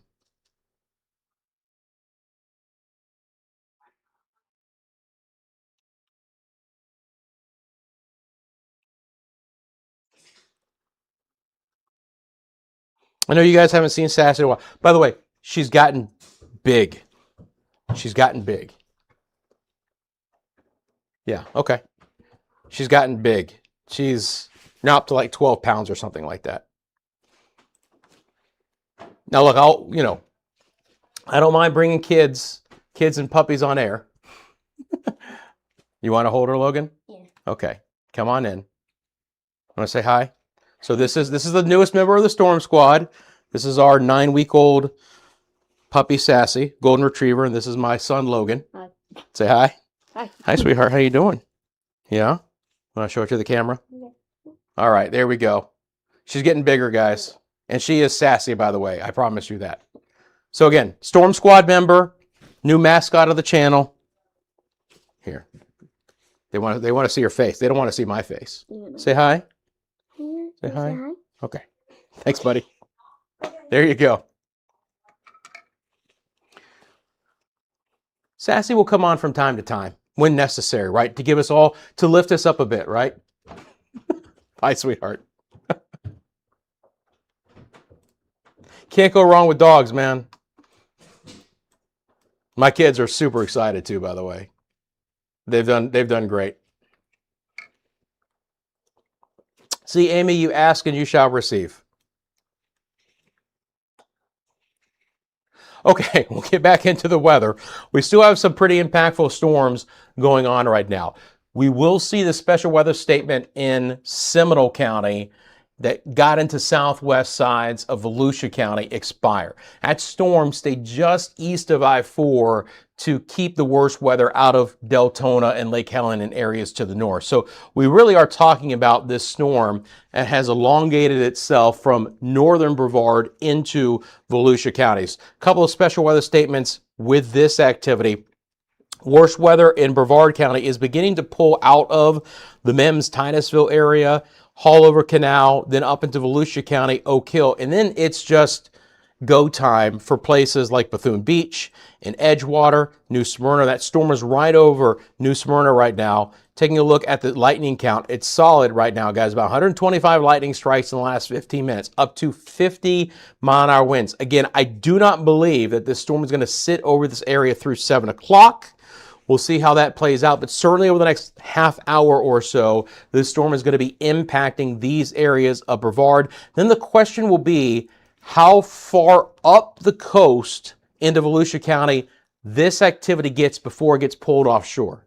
There has been a little bit more east movement, as we expected, beginning to develop. So we'll see if this can really get to Daytona Beach. I don't think it's going to get as far north as Ormond right now, but anywhere Daytona Beach south along the coast, US 1A, 95, this is a solid storm moving through those areas, or will move into your area late in this 5 o'clock hour through 6 o'clock. Additional storms continue to develop. Again, it's not completely dry out east. Isolated, but beginning to pulse up just a little bit across 301, 75. I'll switch over to the Tampa radar here.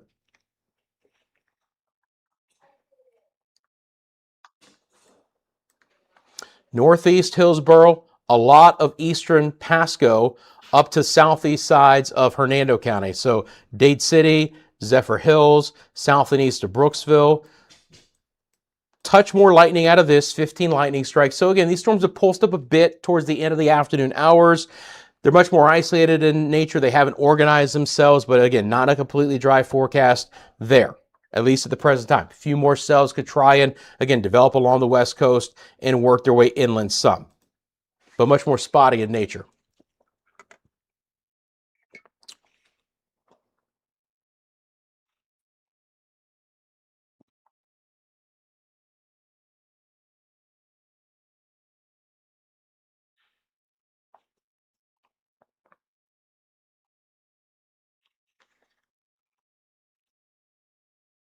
I got a shout out Nightbot, right?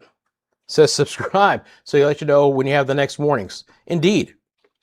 If you hit that subscribe button and have notifications on, you'll know when I'm next on live, being a live only channel. Of course, we're talking about some impactful storms. You know, today, it was certainly one of those days where I wanted to jump on and get ahead of this activity. I knew it was going to pulse up a bit. I knew it was going to be bad during the drive home across Metro Orlando. Things have improved there. We do have a few more storms out to 75, and then we really have this cluster that has the most impacts right now: southern, coastal, southeast Volusia County in general, northern sides of Brevard. So I would love to hear from anyone who lives near the Bethune Beach, Edgewater, New Smyrna area. I know you guys are in the chat. If you wouldn't mind jumping on the chat, let me know what you're seeing in your area. If you want to estimate the winds, the visibility, all that ground truth data just really helps out myself in the forecasting of this. Take a look at the velocity out of this right now. Those brighter reds, there's some pretty gusty winds being produced with this. And again, just right up the coast, Edgewater as we speak. New Smyrna, about 5:59. Some of that activity is already getting there, but in the next 10 minutes, the weather in New Smyrna should likely even go downhill more.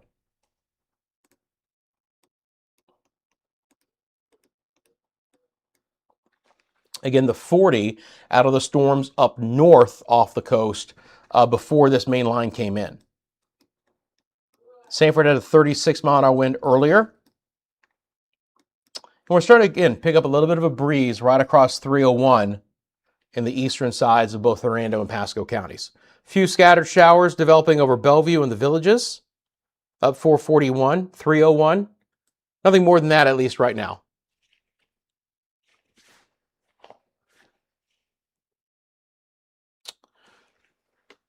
I appreciate that, Blue Goose. When folks found out how cool Rusty's weather is, they flocked in. Always the kind words, Blue Goose, and I appreciate that. And yeah, you did just get a weather advisory up there. Blue Goose is a friend from the St. Augustine area. And there's one up there for Jacksonville right now.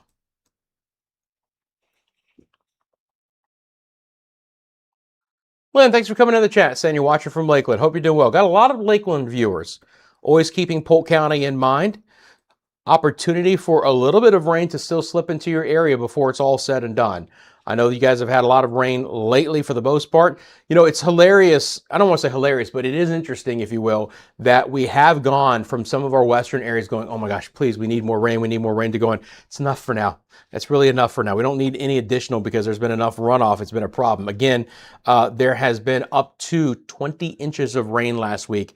Northwest Citrus, coastal Levy counties. It's isolated choice areas, but we've obviously done some good when it comes to the drought. We're not going to get, you know, the drought only updates periodically, but the drought monitor continues to get better in Central Florida. The reds continue to get pushed away. Again, not even abnormally dry now in Brevard County, coastal Indian River County. That's great to see. Then you get abnormally dry in the yellow a little bit farther to the west, and then the categories of drought just build a little bit more. It's not the worst category in red. There's even an exceptional county in maroon that you don't see. So we've starting to really do some good dents into this drought. We still need more rain. It still needs to be rain over an extended amount of time. We need to get deep into September with this rainier pattern. But again, El Nino can do that for us in Central Florida. It can help to enhance the sea breeze storms that we get on a daily basis. Now, it's interesting because it really hasn't been it really has not been what's been happening with the El Nino, but just that boundary to our north and then that mid-level low helping to enhance the storms over the last several days. Just going to check in the local storm reports one more time. That is the only still official report, the 40-mile-an-hour winds at the Wildlife Refuge.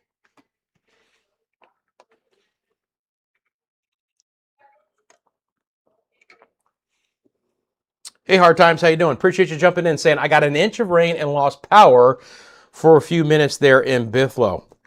Glad you got the power back, but again, these winds are significant enough where they have, again, probably caused some sporadic power outages.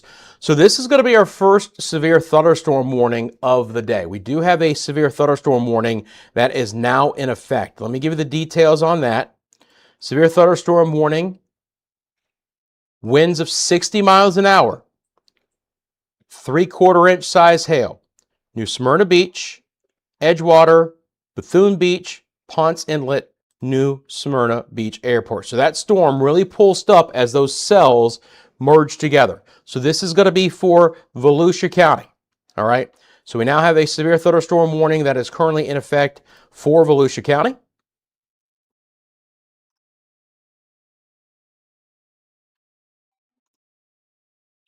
So now we have a severe thunderstorm for Volusia County. Now, again, you're going to find that information also scrolling at the bottom of your screen, but anytime we have a severe thunderstorm warning or tornado warning, they'll also be up graphically for you guys as well. So let me go full screen here because I know we got a lot of information on the screen. We'll get rid of the cameras for a second. Let's take a look at the bulletin. Severe thunderstorm warning is in effect until 6:15. Severe thunderstorm over New Smyrna Beach, moving to the north. Expect damage to roofs, siding, and trees. Again, the areas that I just mentioned, but I'll say it one more time.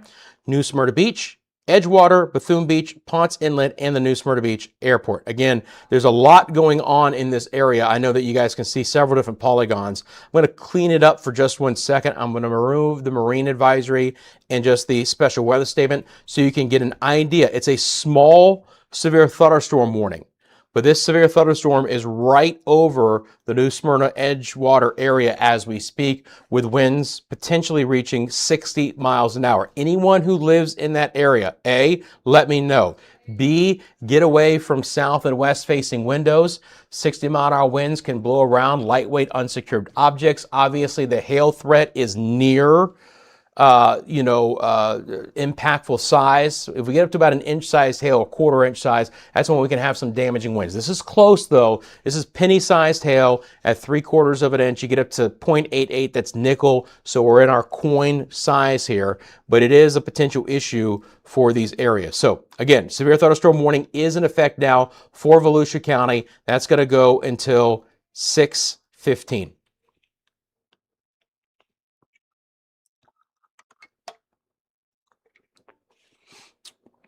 I'll have a discussion with Nightbot tonight, guys. I promise. Again, anyone who lives in this area, jump in the comment section below. Let me know what's happening.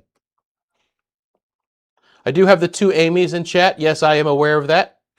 And the best part about it is they have Amy and then they have numbers that trail their name.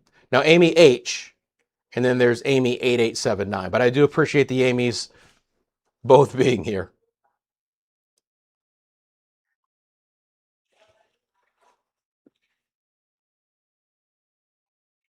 Okay, we got someone from New Smyrna. Zip code 32168. Appreciate that. Angels in the Mist. Let me know what's happening in your area as well. You got anything impactful to pass along? Appreciate that. Stay safe. It's a gnarly storm, rowdy storm right over New Smyrna. Check out the winds. Let's switch over to the velocity product here.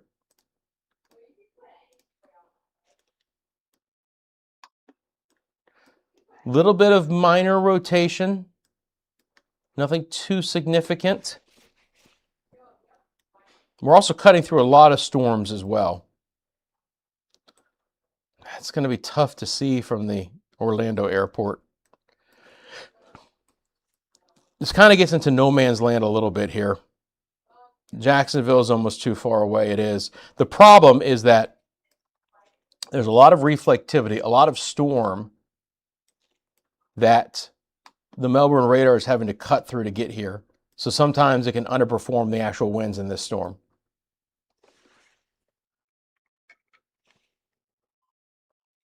So Angels in the Mist says very loud, very hard rain. Thank you for that. Keep me updated. Hey, Harry, good to see you. Edgewater, thunder and rain as well. So the two main areas, including Bethune Beach and Ponce Inlet, being impacted by this storm right now. Again, if you're just tuning in, severe thunderstorm warning is in effect for these areas of Volusia County until 6:15. Winds of 60 miles an hour and 3/4 inch size hail, not out of the question in this red polygon. Again, New Smyrna Beach, Edgewater, Bethune Beach, Ponce Inlet, and the New Smyrna Beach Airport all included in this severe thunderstorm warning. This does extend back to I-95, across 44, but it mainly includes US 1 A1A and the New Smyrna, Edgewater, Bethune Beach areas right now. This is moving off to the north and to the east. I would expect this storm to begin to pull offshore around 6:15. Likely not going to linger past that. You can see that the additional activity north of there has already pulled offshore. So we are getting more of a bit of an east push in the last half hour. If I put this into motion, this is going to be what it looks like over the last half hour, right? And you'll see that there's just a little bit more east. Earlier in the afternoon, it was almost due north. I mean, it was due north out of Brevard County, right? Now, I've taken off the special weather statements right now, but I'll add those back on so you guys can see that in a larger area, in yellow, we could still have winds of 50, and that does include far northern sides of Brevard County. So loop over the last 30 minutes with your statements or your warnings. And again, everything pulling north and east. New feature to the channel as of yesterday or Sunday is that now when there are active watches, warnings, advisories, special weather statements in effect for Central Florida, the information will also scroll at the bottom of your screen across our ticker.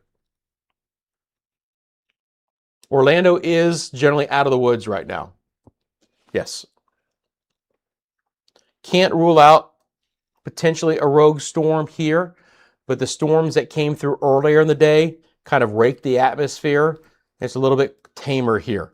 And again, you can see those cells in eastern sides of Pasco and Hernando counties Filling in just a little bit more here towards the 6 o'clock hour. Haven't had a special weather statement there yet, but there's more lightning being produced out of some of that activity. But certainly the biggest game in town right now is what's happening don't hit that button. Oh, never mind. I'm talking to myself. Do not hit that button. I forgot I disabled it. Just going to reset this real fast, guys.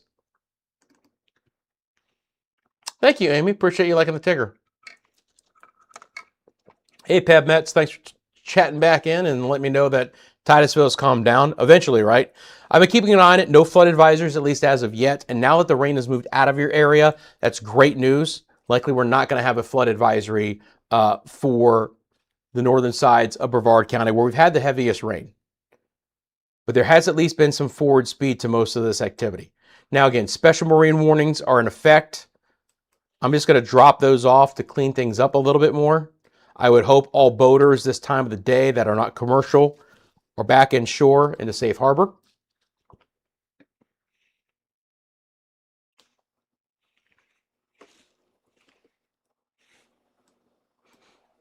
And so Angel says a wild one going on. Indeed. Again, severe thunderstorm warning. Glencoe, New Smyrna Beach, Edgewater. This, by the way, does get back to 44 and I-95, which technically is still New Smyrna Beach. Bethune Beach, Ponce Inlet, really close, by the way, Wilbur by the Sea. You guys are right on the edge here. Port Orange just to the north and west of the severe thunderstorm warning, but the special weather statement in the yellow polygon does extend all the way up to Daytona Beach. So you have a larger area of storms, and then the most intense part right now over New Smyrna and Edgewater, all moving up north and east.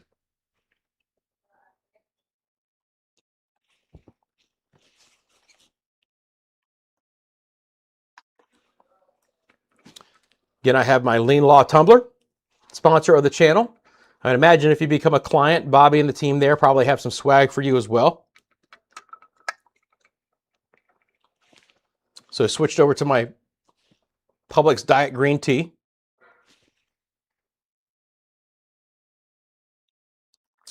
So I do expect this activity to continue to work its way offshore in the next half hour. Once that occurs, I think we're likely to quiet down for the most part through the rest of Central Florida. It's interesting because, again, the flare-up has actually occurred back out towards I-75 where we have not been raked. You know, the atmosphere hasn't been raked by storms earlier today, and temperatures there were able to reach the upper 80s and lower 90s, and the humidity was outrageous again for today. These are likely not to pulse up and be extremely significant, but again, the lightning count now has raised a bit from Plant City on over towards Zephyr Hills and Dade City as well. I'll zoom out a little bit more so you guys can see all of that. It's on the precipice of the Lakeland area. This activity should continue to slowly drift inland. A little rogue shower has developed in the northern sides of Osceola County, so not completely dry. And then a lot more significant activity off towards our south. That's beginning to wind down a bit as well, but the coverage of storms today, central and east, has been very widespread. Let's drop off the special weather statements again one more time just to focus in on our severe thunderstorm warning. You can always check in with the New Smyrna Beach Airport as well. See if they're reporting anything. There they are. They're hidden. So they're at 77 degrees and a 30-mile-an-hour wind. And when was that? Let's check that out.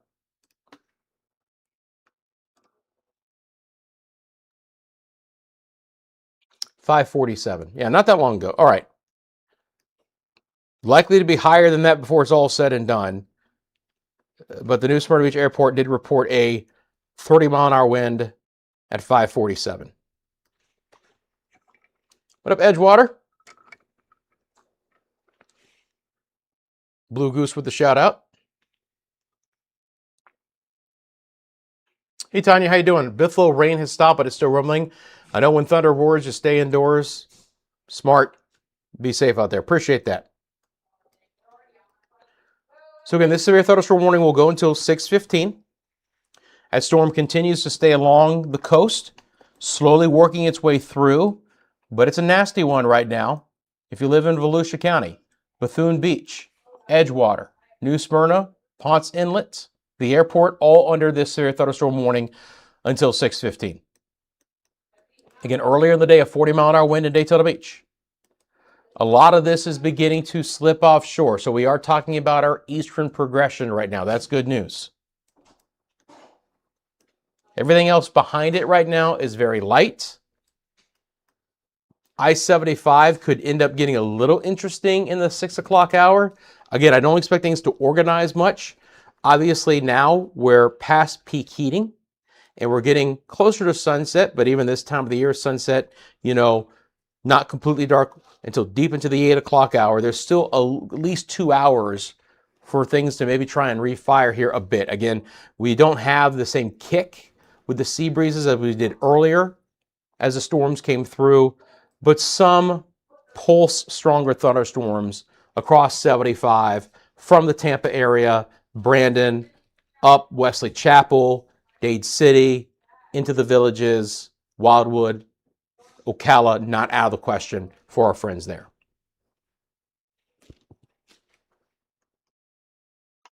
All right, we're monitoring this storm together, guys. Severe thunderstorm warning for Volusia County. Going to go until 6:15. Again, these are the areas most impacted: New Smyrna Beach, Edgewater, Bethune Beach, Ponce Inlet, and the New Smyrna Beach Airport. You notice that some of this activity is beginning to drift along 95, even up towards the Spruce Creek fly-in, the Spruce Creek area there. A lot of lightning. Lightning count's pretty solid, about 150 lightning strikes right now in the last 15 minutes. Dade City, Bushnell, Wesley Chapel, over towards Zephyr Hills. Hey, Larry, how you doing? Good to see you.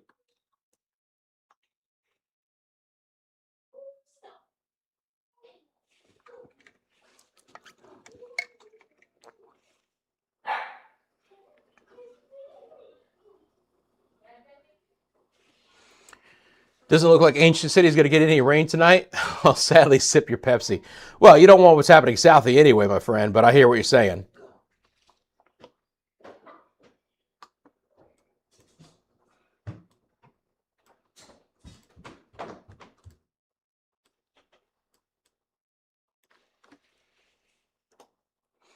Yeah, appreciate everyone jumping in the chat. Let me know what's going on in your area, interacting with each other. Again, live only channel, guys. Right, I'm only on when there's impactful weather here in Central Florida. So make sure you have the notifications on. I appreciate you guys jumping in and let me know what's happening in your area. Of course, we have our live camera network here at CFLW that will continue to monitor the situation as is necessary. We can go 6 box if we need to monitor what's happening in your area with our real-time cameras. Always improving the technology here. Hopefully you guys are getting something out of it. If you do so, I do appreciate you guys taking a quick second, hit that like button and subscribing. Memberships are available on the channel. That's the join button. You want to become a member, that's the Storm Squad. You can join Sassy and the rest of our Storm Squad members. You do get access to exclusive badges and emojis during these live streams. Your names are in green. You get those extra badges. I shout you guys out. But one of the key details is you also get access to exclusive member short videos in between these live streams. I will produce some member-only short videos giving you guys my behind-the-scenes thoughts, the impact of weather I think might be heading our way, when our next might be on, just giving you guys an overall heads up as well. And there's a lot more coming to this channel. I promise you guys that. So thanks for being subscribers to the channel and watching the channel as well, helping to support. You guys have had some tremendous, things have really ramped up on the channel here lately, and can't do it without you guys. Don't want to do it without you guys. Want to really build a fantastic weather community here in Central Florida, and you guys are a big part of that. All right, so we continue with our lone severe thunderstorm warning, 6:15. Right over New Smyrna Beach. Anyone who is still tuning in from New Smyrna or Bethune Beach or Edgewater, would love to hear from you. If you wouldn't mind, just give me an update. I appreciate that. Let me know, has it intensified? Is it still steady? Has it tapered off? Want to give me an estimate of winds, how much rain you might have seen, or if you're seeing any ponding on roadways or a little bit of flooding in low-lying areas? I appreciate that. This has been the one severe thunderstorm for the afternoon hours. We've got a multitude of special weather statements, but the severe thunderstorm warning here for coastal sides of Volusia County.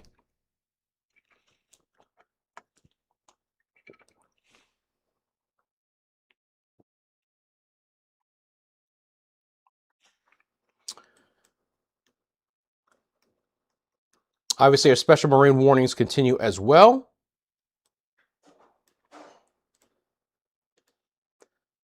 Special weather statements still surround this severe thunderstorm warning. This one will absolutely be allowed to expire in northern Brevard at 6:15. The worst of that activity has also pulled offshore. So this one's going to expire.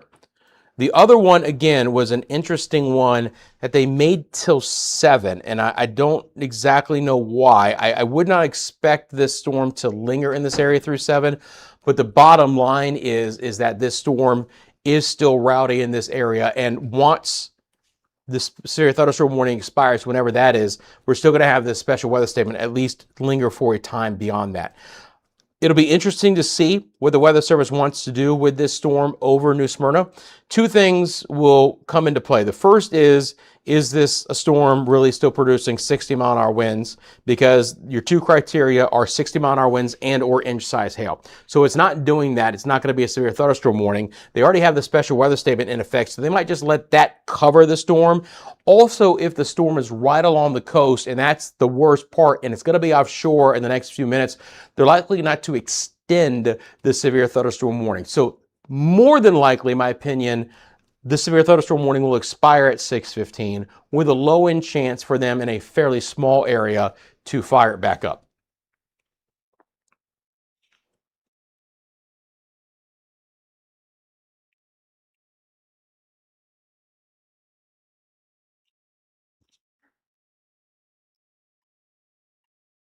Again, special marine warnings continue for other areas.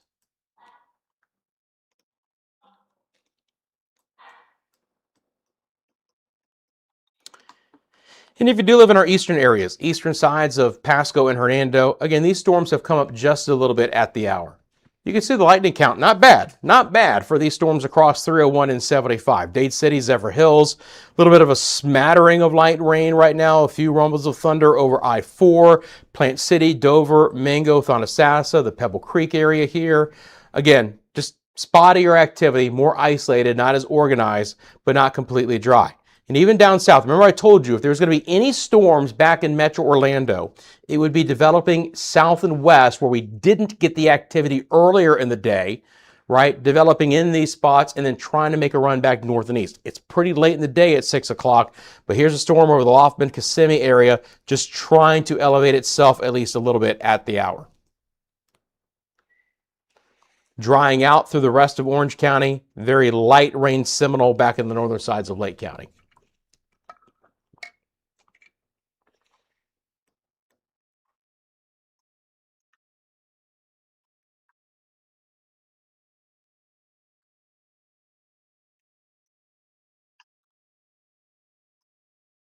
Still haven't gotten an update since the 547. I advise you, look, you know, these reporting stations, when they get some significant weather, they produce hourly observations, but they can do special observations as well, special obs. So if there was a significant wind at some point in time between 547 and now, we'll get that. Either it would have already popped on or eventually. So hopefully nothing too much more than that. I would imagine that number is not going to be the highest number we're going to get from that from the airport, but it just shows you that hopefully the majority of the area stayed under 60-mile-an-hour winds. And you can see outside of that, a little bit of that cell has reemerged north and west over Port Orange and Spruce Creek up 95, trying to get back into Daytona. So a little of this cell is, you know, not behaving and moving offshore. It's propagating right up I-95 towards I-4 right now. So again, I love this too. To the very 10th of a second, we're going to watch this severe thunderstorm warning expire. I'm going to bring back on the special weather statements as well, because the one down in northern Brevard County will also expire. So we're going to lose those two and carry on with the one severe thunderstorm warning for, or excuse me, special weather statement for southern Volusia, and then we'll reset things at 6:15.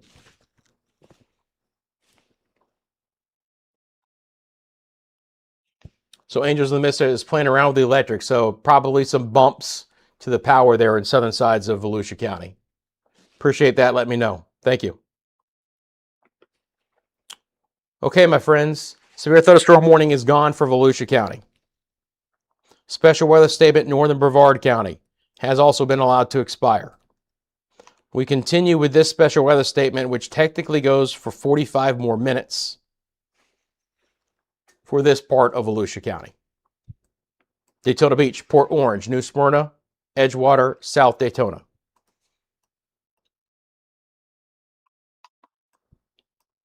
Last one report here, still the 30. Okay. This activity is trying to get offshore, but it's also sneaking back into Daytona Beach. So if you guys live in the Daytona Beach area, especially Port Orange and Wilbur by the Sea, that thunderstorm has arrived now, building far enough north before it's moved off the coast to get back into your area. So wet for Ponce Inlet, Wilbur by the Sea, stormy for Port Orange, trying to build all the way up here towards South Daytona, Daytona Beach shores, and then hopefully staying south, at least unless you want the rain and storms, towards Holly Hill and Seabreeze. But again, this has been some significant activity down here.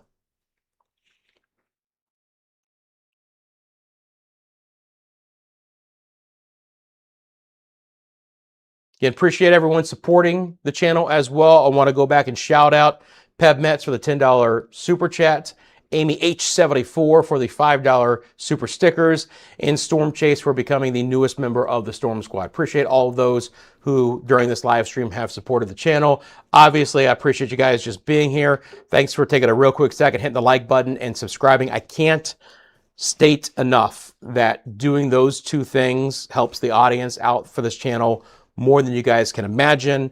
YouTube, the hierarchy algorithm says, hey, look, if the people who are watching this channel think enough about it to take a quick second and interact, liking, subscribing, commenting, we're going to suggest this channel to others who don't even know it exists. And I promise you, some folks have found us today on their YouTube homepage that didn't even know we existed. So again, thank you very much for you guys helping out in that way.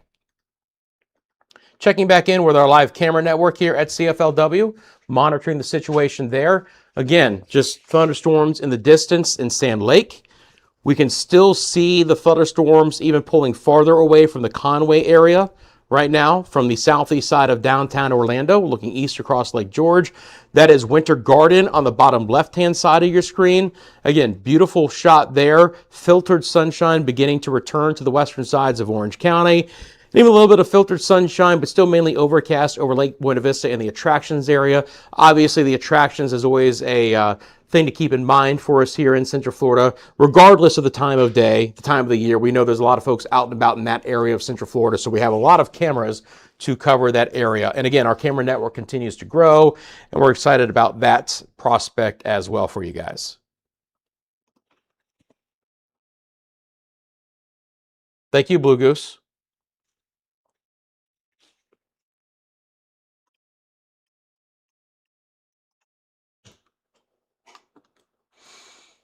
Okay, so one more look at these storms. Bushnell back down towards Dade City. Again, they pulsed up a little bit here. Zephyr Hills, if you know anyone who lives along 301 here, storms, 90 lightning strikes. It's not bad. Likely to stay below severe or special weather statement criteria, but even on the south end of this, a few have developed over the I-4 corridor, Plant City. Again, Lakeland may not be completely dry as we move through the 6 and even 7 o'clock hours. Storms a little bit more potent right now down towards Fort Meade and the Bowling Green area. Oop. I almost lost my Lean Law tumbler. I got a little bit on my shorts, but they're like the kind of shorts that dry out in a half second anyway. Still though, quick reflexes. I still got it. Thanks, Blue Goose. I appreciate that. You're welcome, Amy. All right. So again, this storm, you can clearly see that a vast majority of the worst part of it is beginning to move offshore. Some of it is still trying to linger, like in-laws that have overstayed their visit. Not mine, by the way, just in general, just a general conversation. Through portions of Volusia County, right? Just lingering a bit. New Smyrna and Ponce Inlet, Spruce Creek, Port Orange, up to South Daytona. But it does look like the worst part of that cell is working its way off towards the east. So the special weather statement, again, being still in effect for 40 minutes, I don't believe that a storm that could produce winds of 40 miles an hour will likely stay over those areas through 7 o'clock. Again, just checking back in here on the winds. Still 30 is the highest there. Okay. Let's switch over to the Tampa radar real fast. Just want to check out these storms from the Tampa radar. Of course, as you guys know, I have access to all of the NextRad weather radars. We can do that on an individual site basis. We can look at them like as a composite. Just whatever we need to do, they're going to help out. Just want to continue to watch that. Again, these are doing exactly as I expected. They're much more disorganized, but still some pockets of heavy rain and lightning in a few of those spots. Mainly missing the coast, Tampa West, Pinellas County, still dry out there. Not a lot of activity has redeveloped along the coast. Here's a spotty shower, Homosassa, coastal areas of Citrus County. But again, very isolated relative to central and east.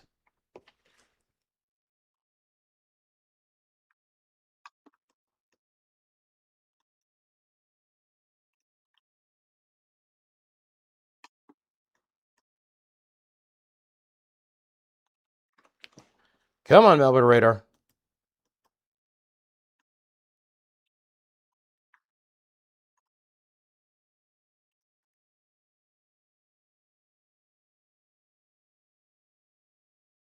Okay, there we go.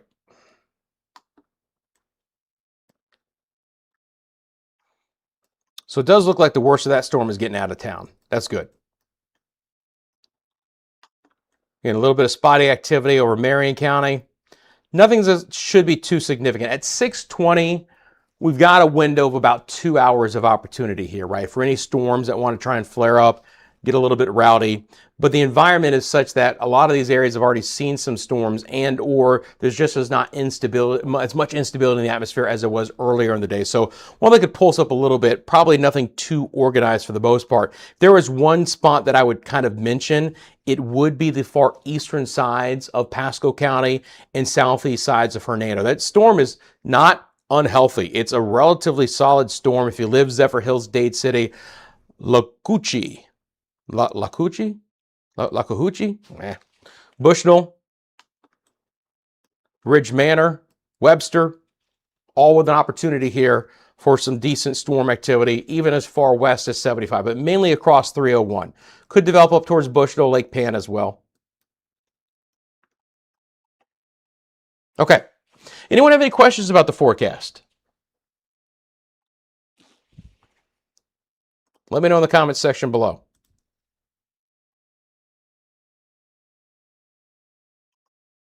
All right.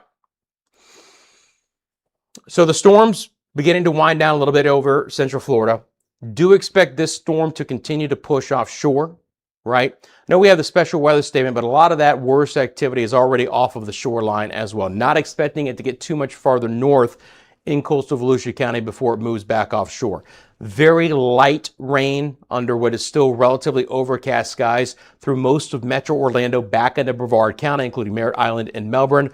Few storms are developing across I-75 at the hour. Again, not likely to be too organized, but this would be a spot where they could pulse up a little bit here in the coming hour or so. Otherwise, I think things have been, are going to calm down and calm down a little bit here through the rest of the evening hours. So with that in mind, I think we're going to wrap up this live stream for now.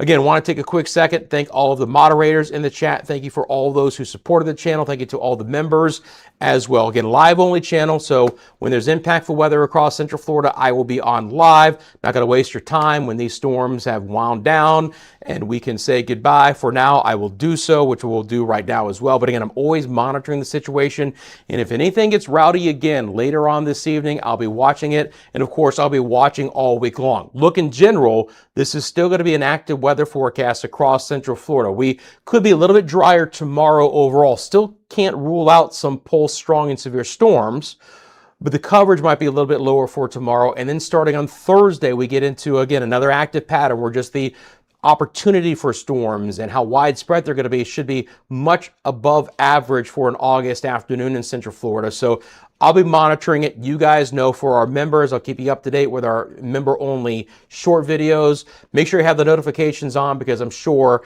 some point in time, sooner rather than later, I'll be back on the channel covering more impactful storms here on Central Florida's live-only weather channel, CFLW. Until next time, my friends, take care. I'll see you soon.